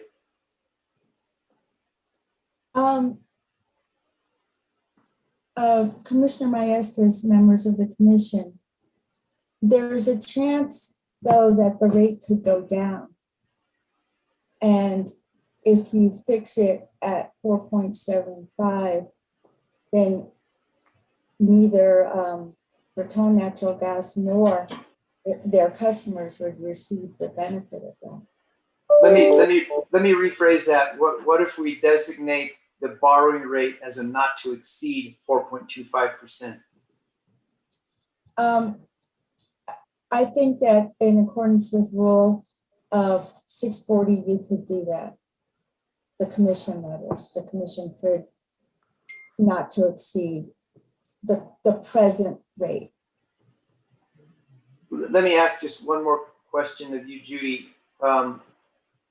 If the borrowing rate would increase dramatically after the initial 12-month period, would Raton Natural Gas have to come back to the commission and notify us of this as a material change? Or once we take action without indicating either a not to exceed or a cap on the borrowing rate, will they be obligated to come back to us if the borrowing rate changes substantially? Well, it depends what the final order states. Remember that Rule 640 is a pass-through. So conceptually, by setting a cap, you are not allowing Raton Natural Gas to pass through its actual costs.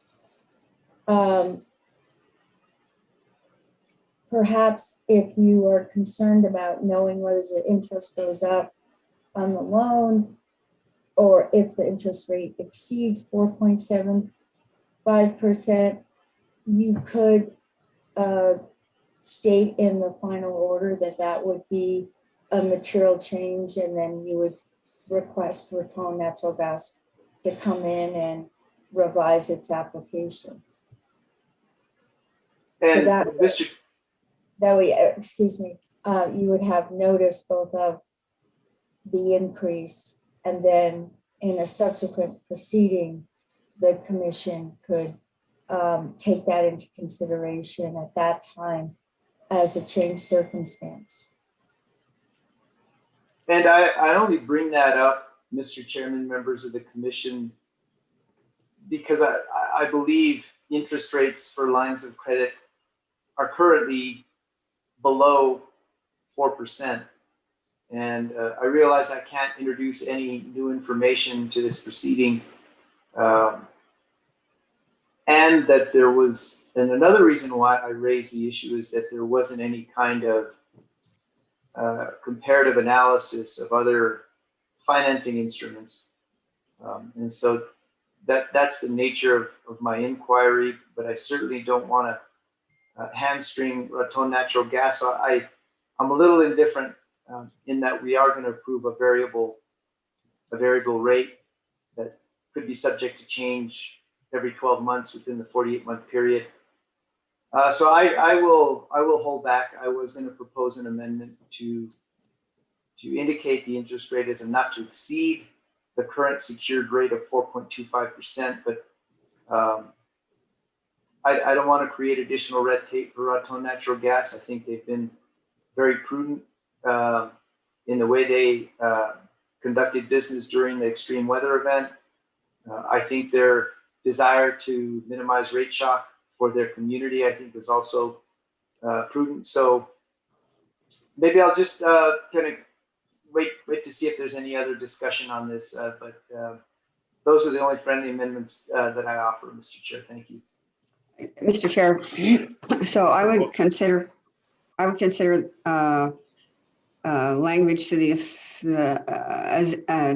effect that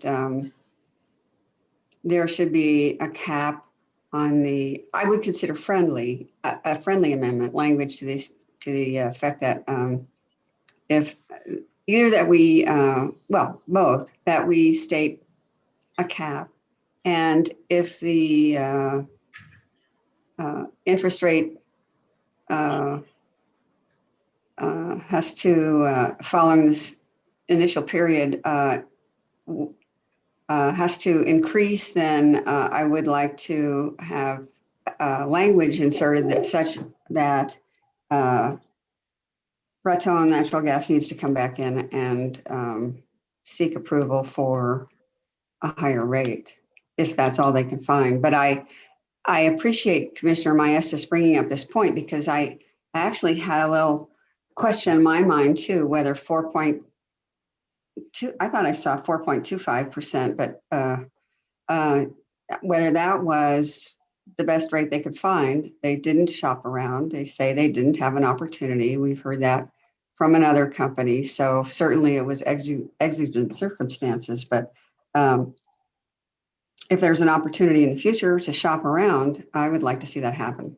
So I would accept that friendly amendment and request that Judy craft the language she just stated and to require them to come in so we can consider that change. So Commissioner Hall and Commissioner Mathis, I'm hearing this as two separate proposals. One is a cap. The other one is they have to come in if they want to increase over 4.25. Right. I just was using the cap as a trigger for them to need to come in to request a change. Okay, so it's requiring them to come in for any increase. Correct. Okay. Thoughts from other commissioners? Mr. Chair. Commissioner Byrd. Thank you. I first want to just, why did Raton choose to do a line of credit rather than a traditional loan?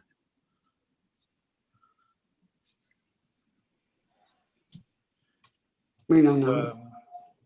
I don't know, but that question I don't believe was asked during our hearing. I believe during Mr. Link's testimony, he said because it would reduce the cost to consumers, in that the traditional loan fees would not be attached to a line of credit.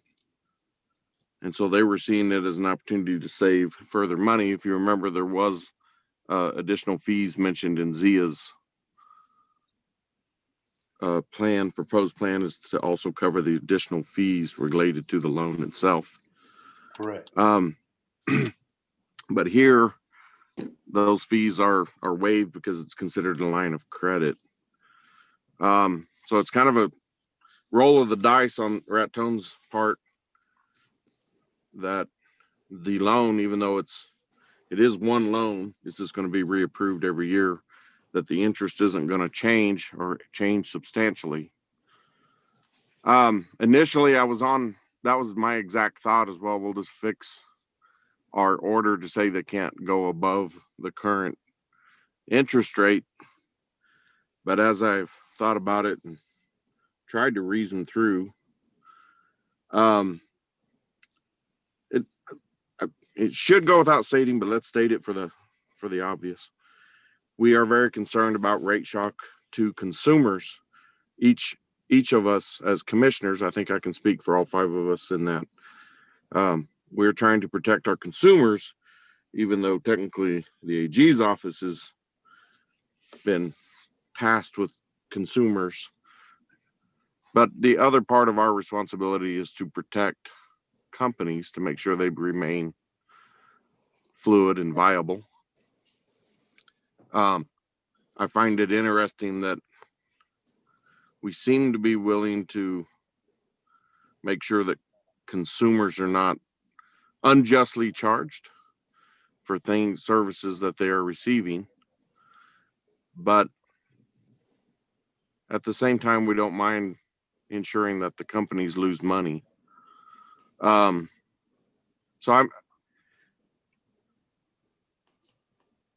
What value or what is the intention of requiring Raton to come back if the interest rate increases? Do we intend to force them to pay that difference themselves? Or what is the intention of this change in the order, I guess is my question. To either of the Commissioner Hall, Commissioner Maestas. Well, Mr. Chair, I can answer that. Well, my objective is just to require the company to shop for a better rate. And then if they can provide us with data or some information that shows they couldn't find a better rate, then we could revise the cap or drop it or something, but at least we'd have some information to look at.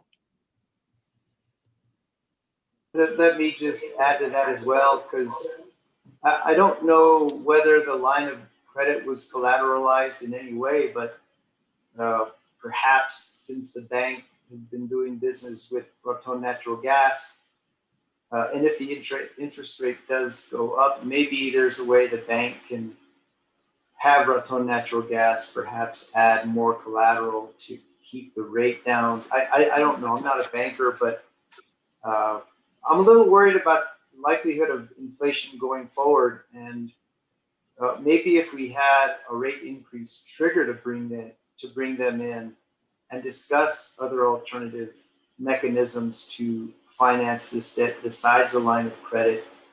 I mean, that may be prudent.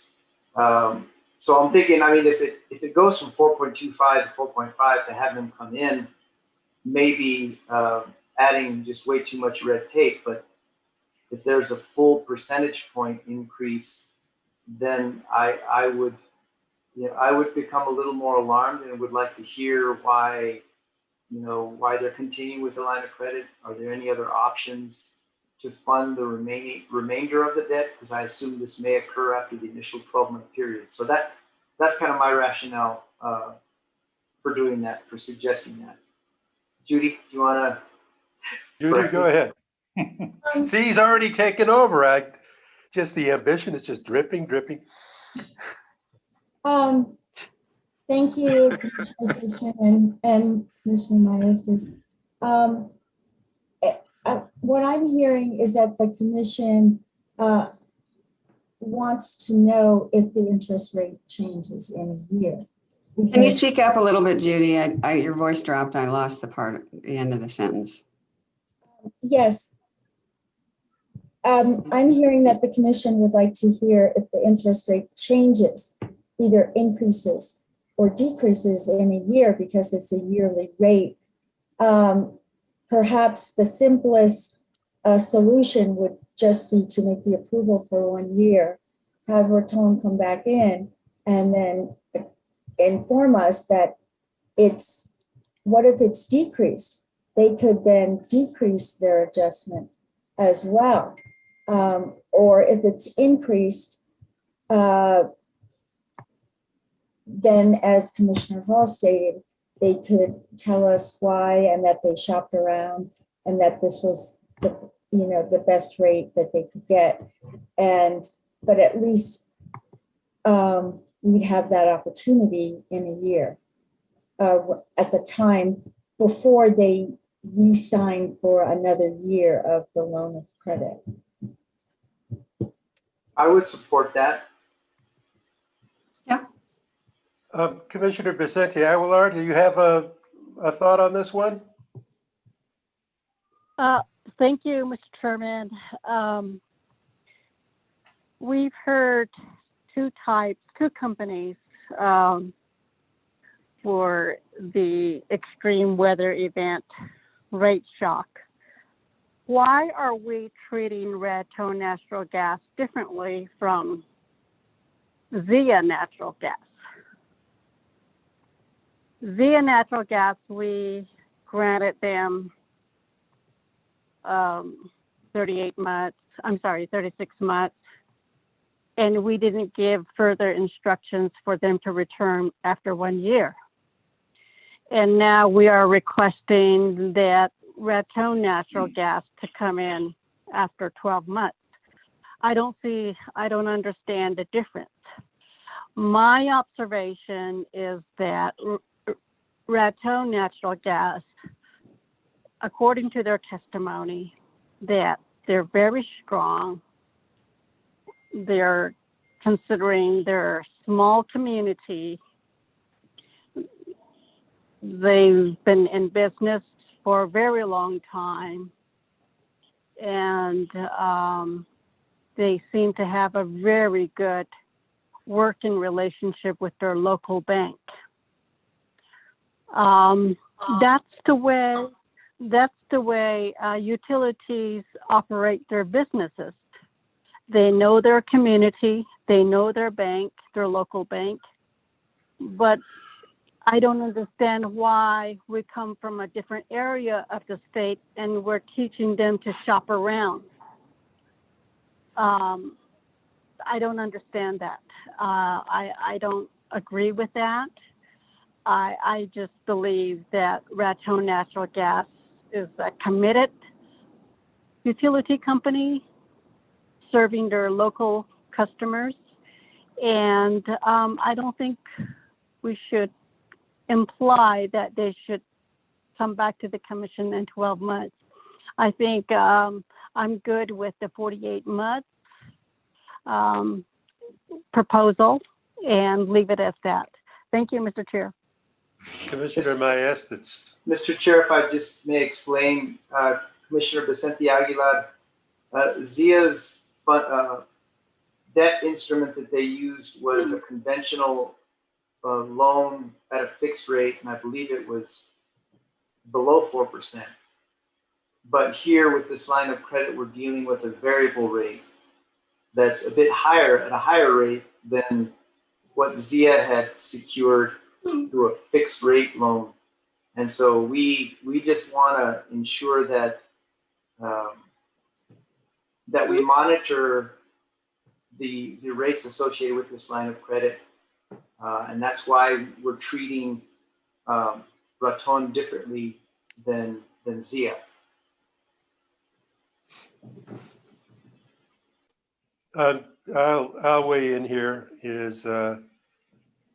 I agree that the situation is different, as Commissioner Maestas points out.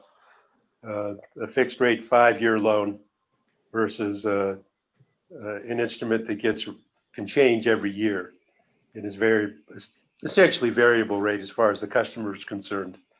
And that I think it's wise to at least be taking a look at that and how that progresses. And it could be as simple as them reporting in on the changes and us then determining on an as-needed basis whether we need to investigate any further. But certainly it's worth, I think, updating us on and being sure that nothing untoward is happening to consumers there. And I'm hoping that their relationship with the bank is strong enough that that even if interest rates rise a little, the bank will be able to help out based on their relationship over the years. Or that, if they can't, then that on behalf of the consumer, that Raton does shop. And, I think that's important to protect consumers from rising rates. So I would certainly like to have an amendment there, but I would add one thing to that amendment, which would be in relation to whatever happens with this, with Raton Power Company, because if they decide to fire up that generator, they're going to be a huge piece of the total gas delivered by Raton. And that when they come in for a rate, which they'll have to come in anyway, I would just add that when they come in, if they come in for a new industrial rate for Raton Power, that they review that rate in terms of its impact on the rest of the proposal that we're apparently approving here today. So I would just add that little piece to the amendment to come in for review on the impact on the charge if the bank rate changes, or at least send us notification, and if the industrial rate is put into place for Raton Power. I'll second that amendment, Mr. Chair. Well, I would like thank you, Commissioner Miesis, but I think I would prefer that they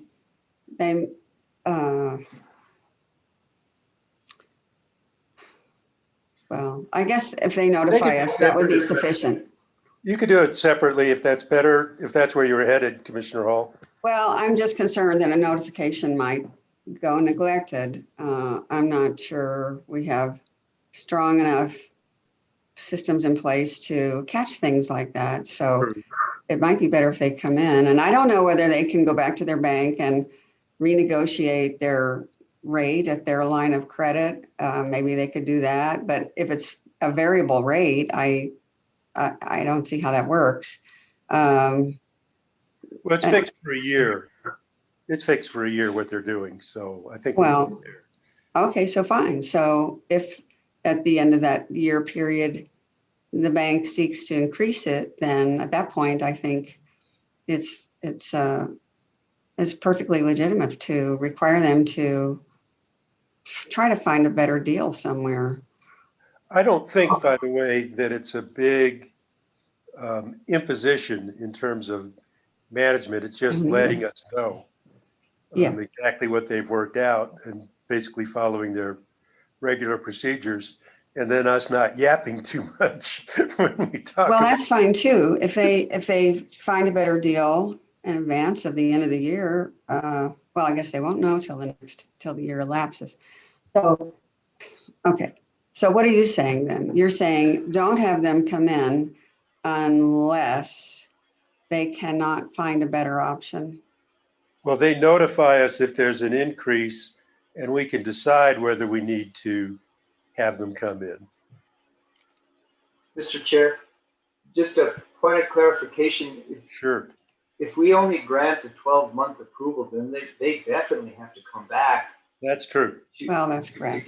To get another approval, and maybe at that time, if we decide we're going to do it in 12-month increments, that's fine. If rates drop substantially, maybe we might feel differently and settle for a notification. But I think the direction is to continue searching for other funding mechanisms besides a line of credit in that intervening initial 12 months. And so they definitely will come back. And I think the simplest way is to just, grant them a 12-month approval. I agree. So let's amend it that way. I agree too. I think that makes a lot of sense. We do need to be specific though. The 12-month approval is for the interest charges. The rest of it's the full 48-month approval.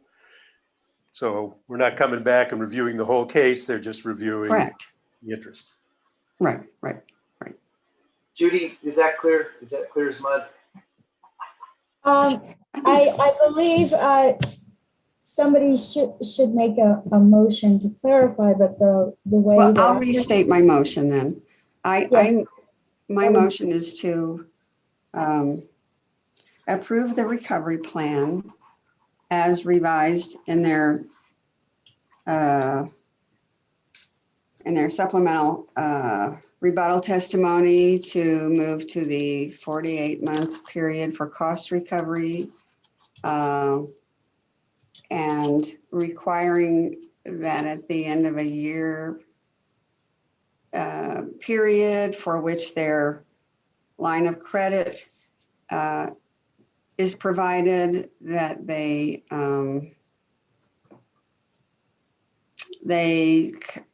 return to the commission to seek approval of the next year's interest rate on the line of credit.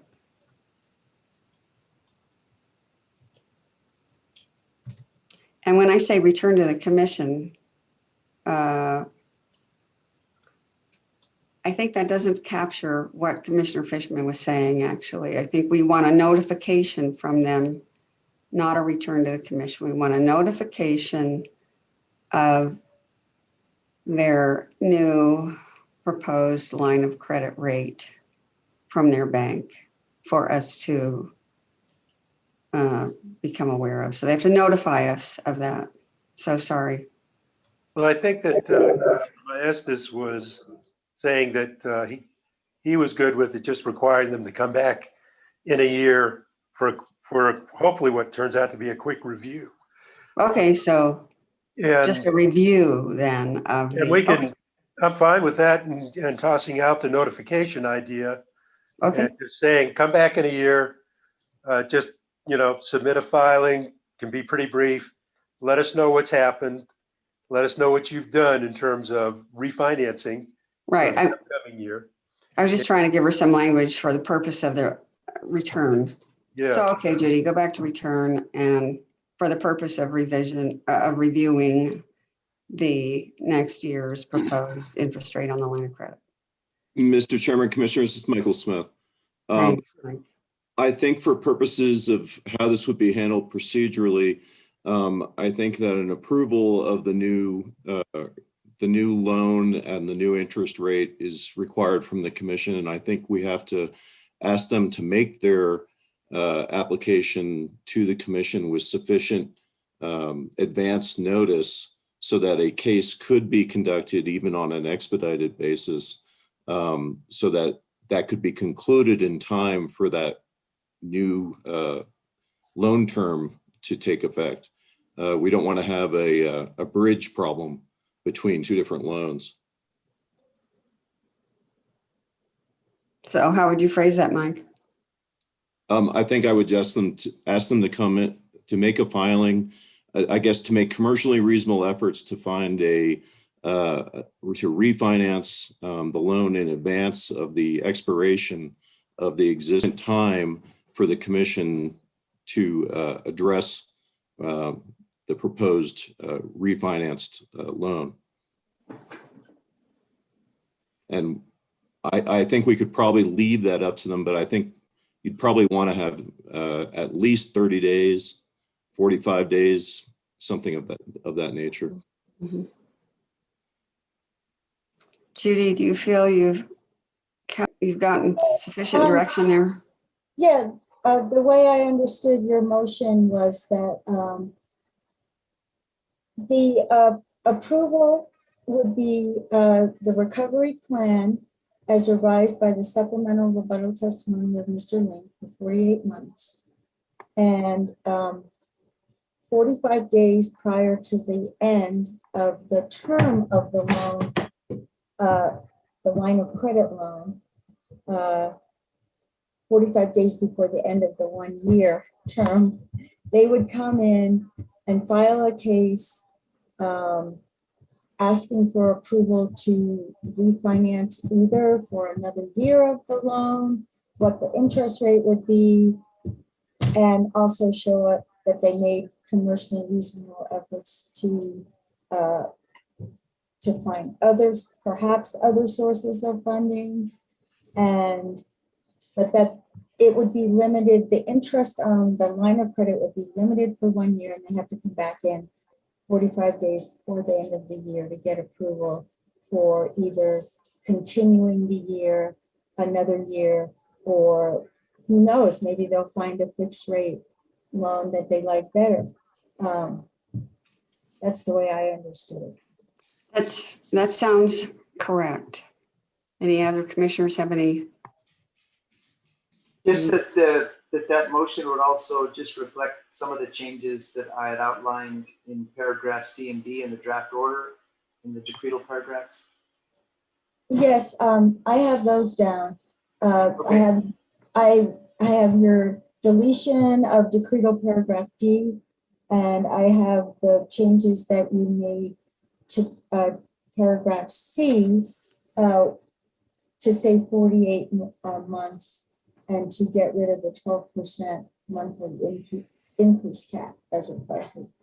And then I'll add another decretal paragraph about stating that the approval of the finance fees on the line of credit is limited to 1 year, that they have to come back 45 days prior to the end of the year to get reapproval.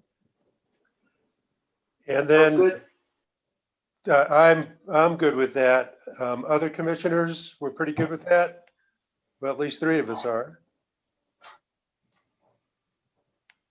Yeah, I just want to say thanks for coming around to my point of view on this issue, and I now yield the floor.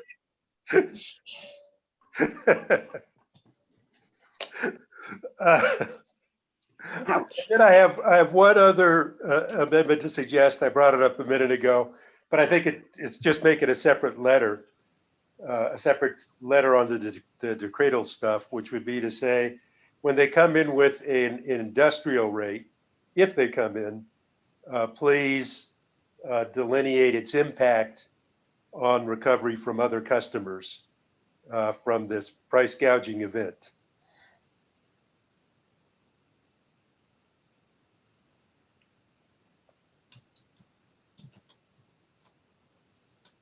So that'd just be a little informational thing when if they come in with an industrial rate for Raton Power.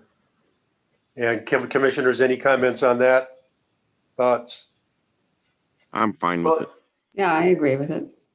It would be my understanding that I think that Raton Natural Gas intends to show a separate line item to recover the costs. So I assume any new rates that would come on would inherit that debt increment on the bill, correct? I don't know. I wouldn't presume, and that's why I'm putting it there. Since I can't predict the future, and usually there's more things that come up than I ever imagined would. I just think it's a safe bet to just put it in there. It may be no impact. It might be an impact. It just depends how they design it. Okay.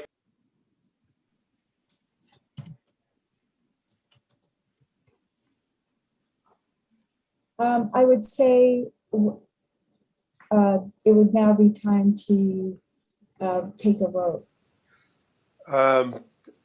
Thank you, Judy. I was headed there. So what I'm thinking is, we've got all these amendments. So Cynthia, if you want to take the lead on the motion,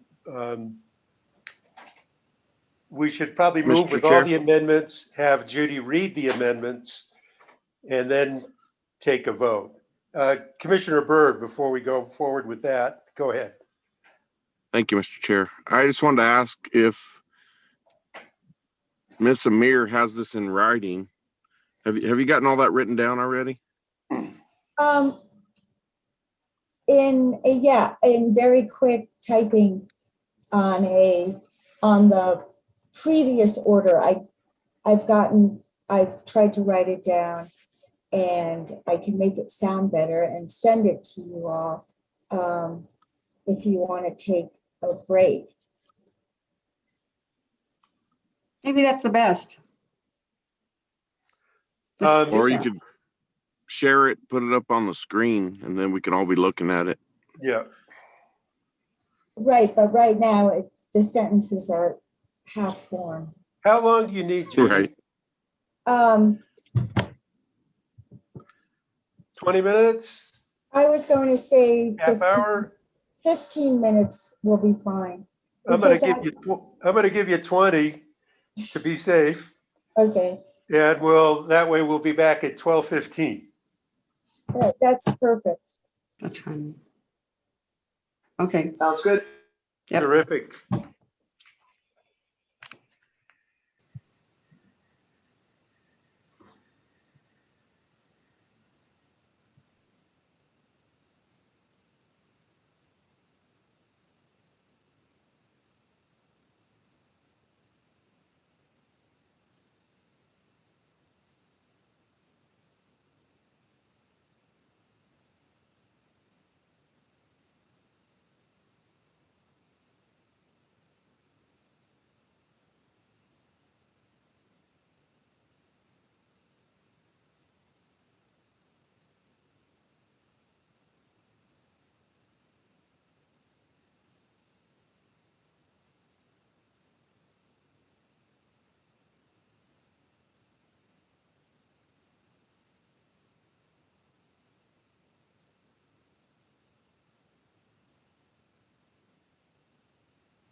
Judy, you're so prompt. You're on mute.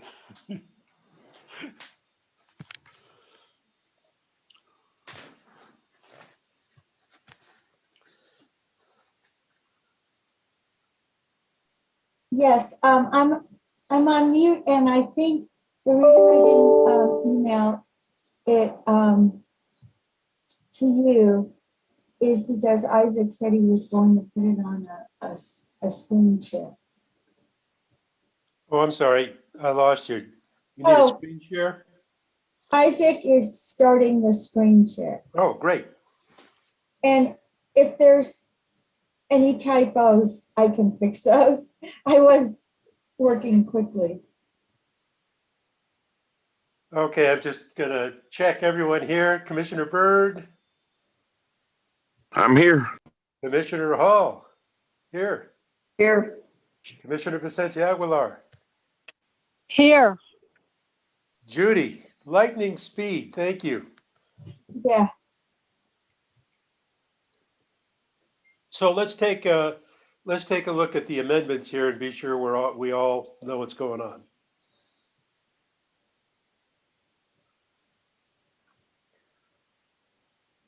And Judy, you want to lead us through that? Okay. We're now on decretal paragraph C.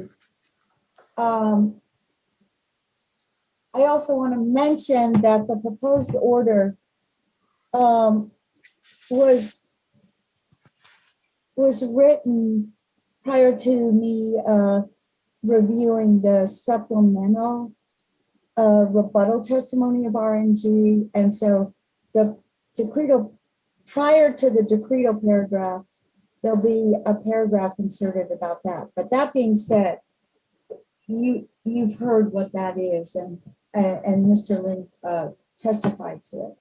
But decretal paragraph C states that RNG's proposal to collect its February 2021 severe weather event gas costs of $1,078,322 plus financing charges over a 48-month period as set forth in RNG supplemental rebuttal testimony is approved.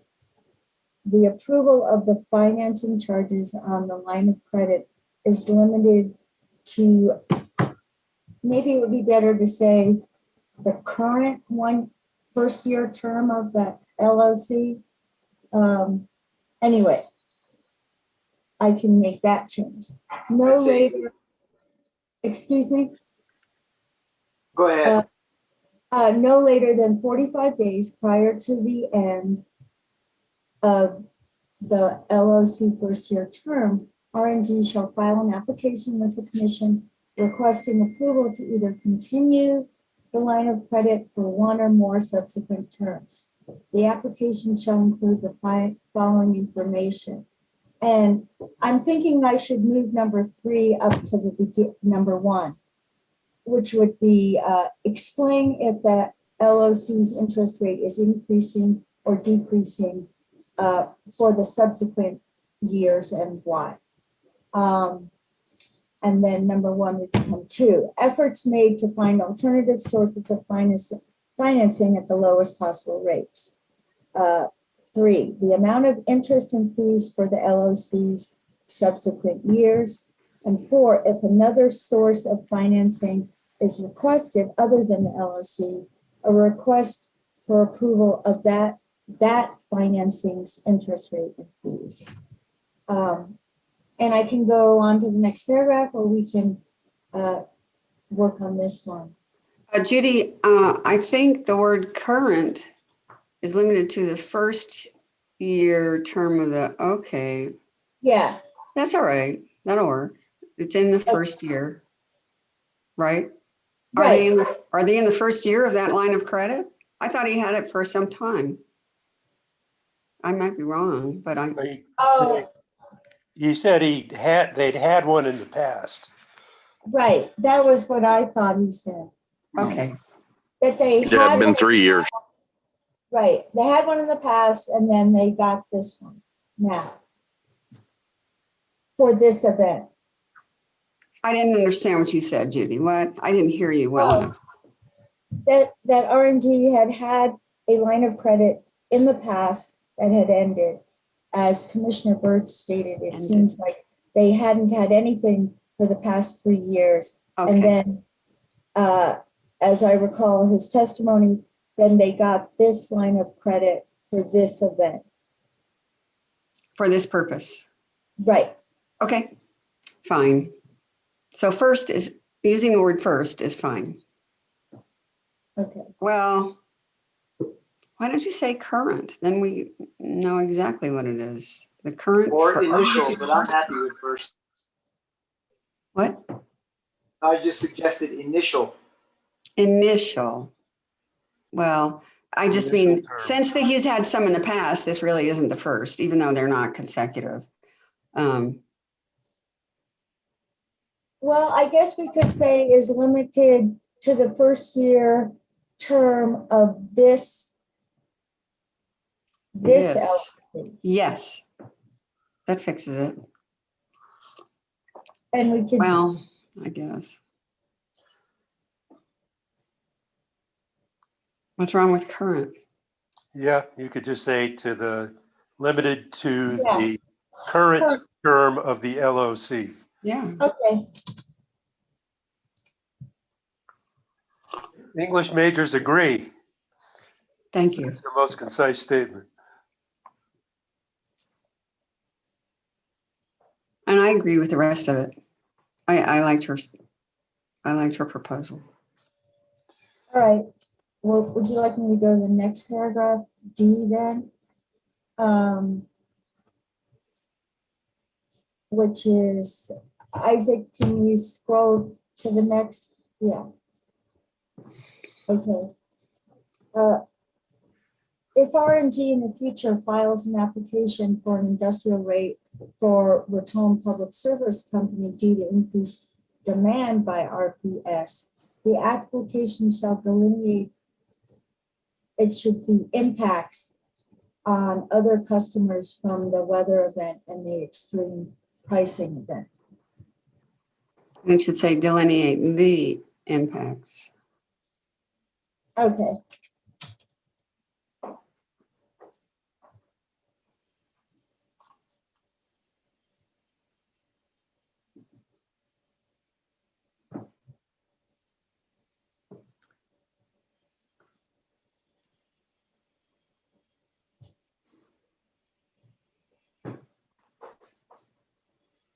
And those were the only changes I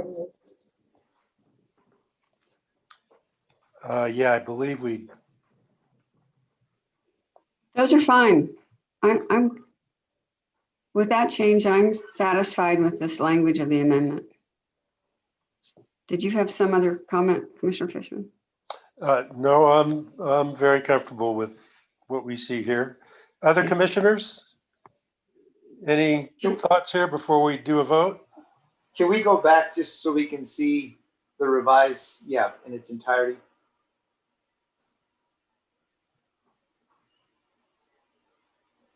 You might want to replace, the phrase first year term to current year term, because I think you use it after that corrected sentence. You mean in the no later than prior to the end of the LOCs? It should be apostrophe S. Current term. Change first to current, yeah. Good catch.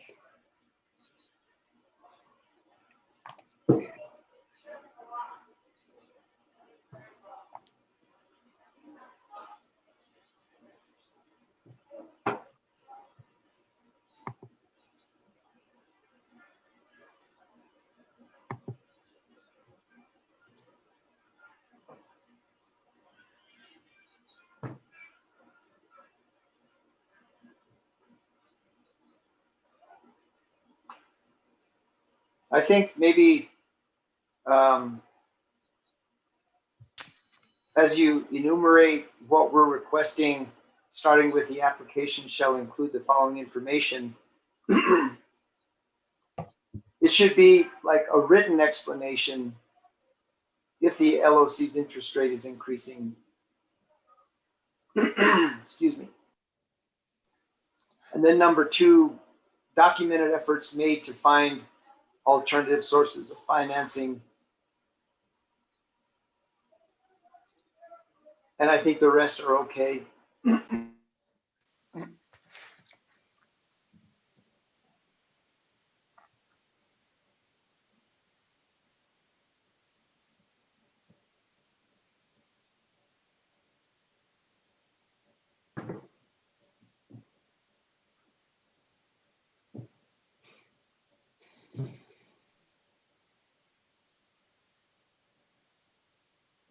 I'm sorry, Commissioner Mast, I didn't quite catch your. The number 1 would be a written explanation.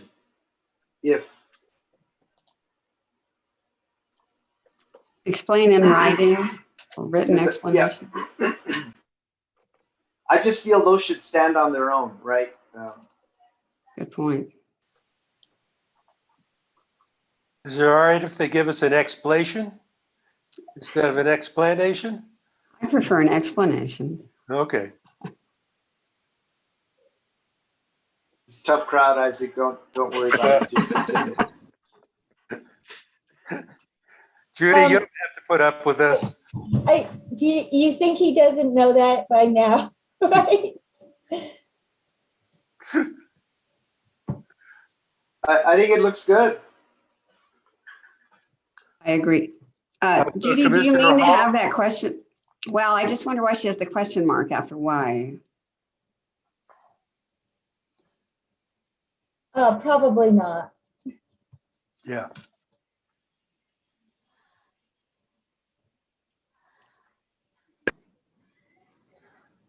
Okay, can we read it again? Yes. Starting at the top. C, RNG's proposal to collect its February 2021 severe weather event gas costs of $1,078,322 plus financing charges over a 48-month period as set forth in RNG's supplemental rebuttal testimony is approved. The approval of the financing charges on the LOC is limited to the current term. Did we get rid of the word year? I guess we did. The current term of the LOC, no later than 45 days prior to the end of the LOC's current term, RNG shall file an application with the commission requesting approval to either continue the LOC for 1 or more subsequent terms. The application shall include the following information. 1, a written explanation if the LOC's interest rate is increasing or decreasing and why. 2, documented efforts made to find alternative sources of financing at the lowest possible rates. 3, the amount of interest and fees for the LOC's subsequent years. And 4, if another source of financing is requested other than the LOC, a request for approval of that financing's interest rate and fees. Now,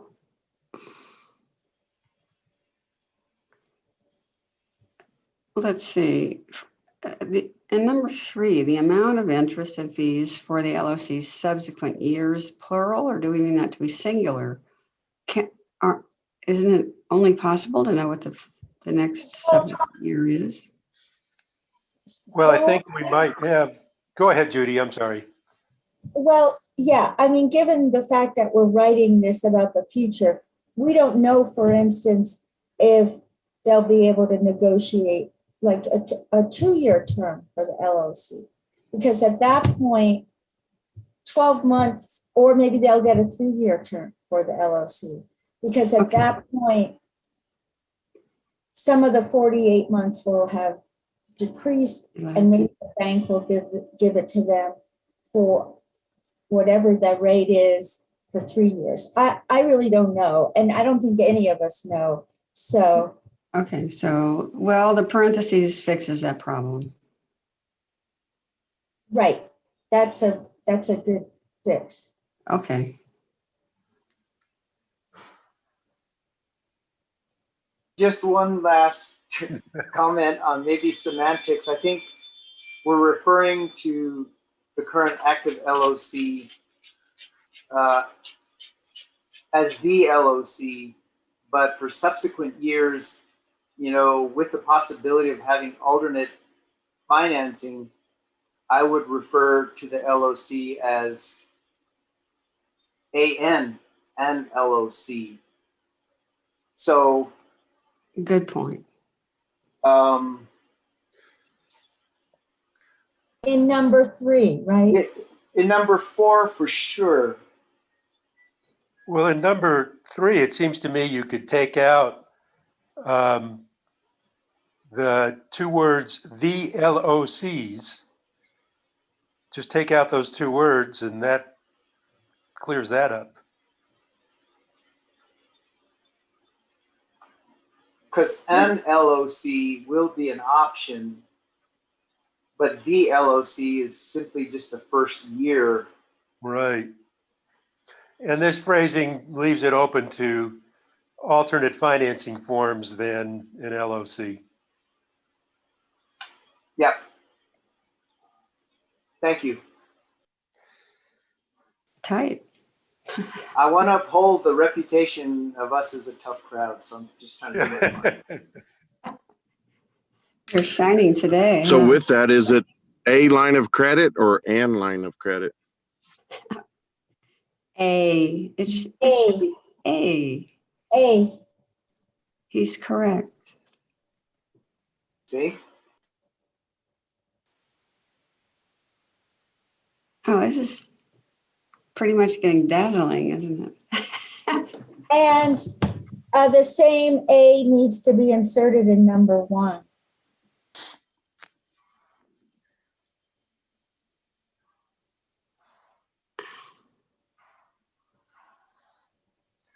Well, I'm giving the commission an A for group editing. Now, wait a minute. Let me understand the one part. Let me see. Are we still talking about the current one in 1? Let's see. So finally, Again, I guess we don't really know. okay. Yeah, no, it should be A instead of the. Is that what you're saying? Wait. Yes. Yeah, Should instead of the, it should maybe be A. Yeah, they might secure a line of credit with another bank at better terms. So correct. Yes. So can you make that change, Isaac? Yes, that's the right place. Change it to A. Yeah.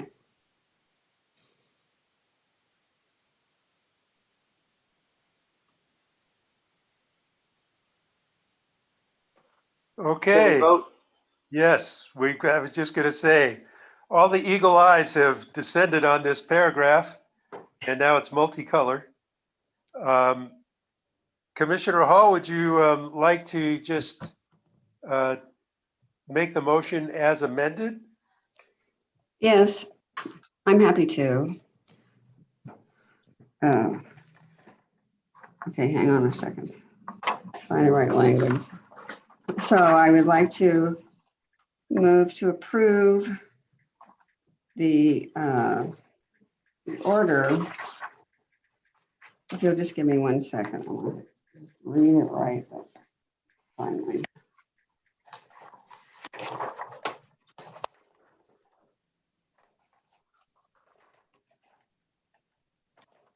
Approving Raton Natural Gas plan for recovery of the gas costs related to the February 2021 severe weather event with as amended.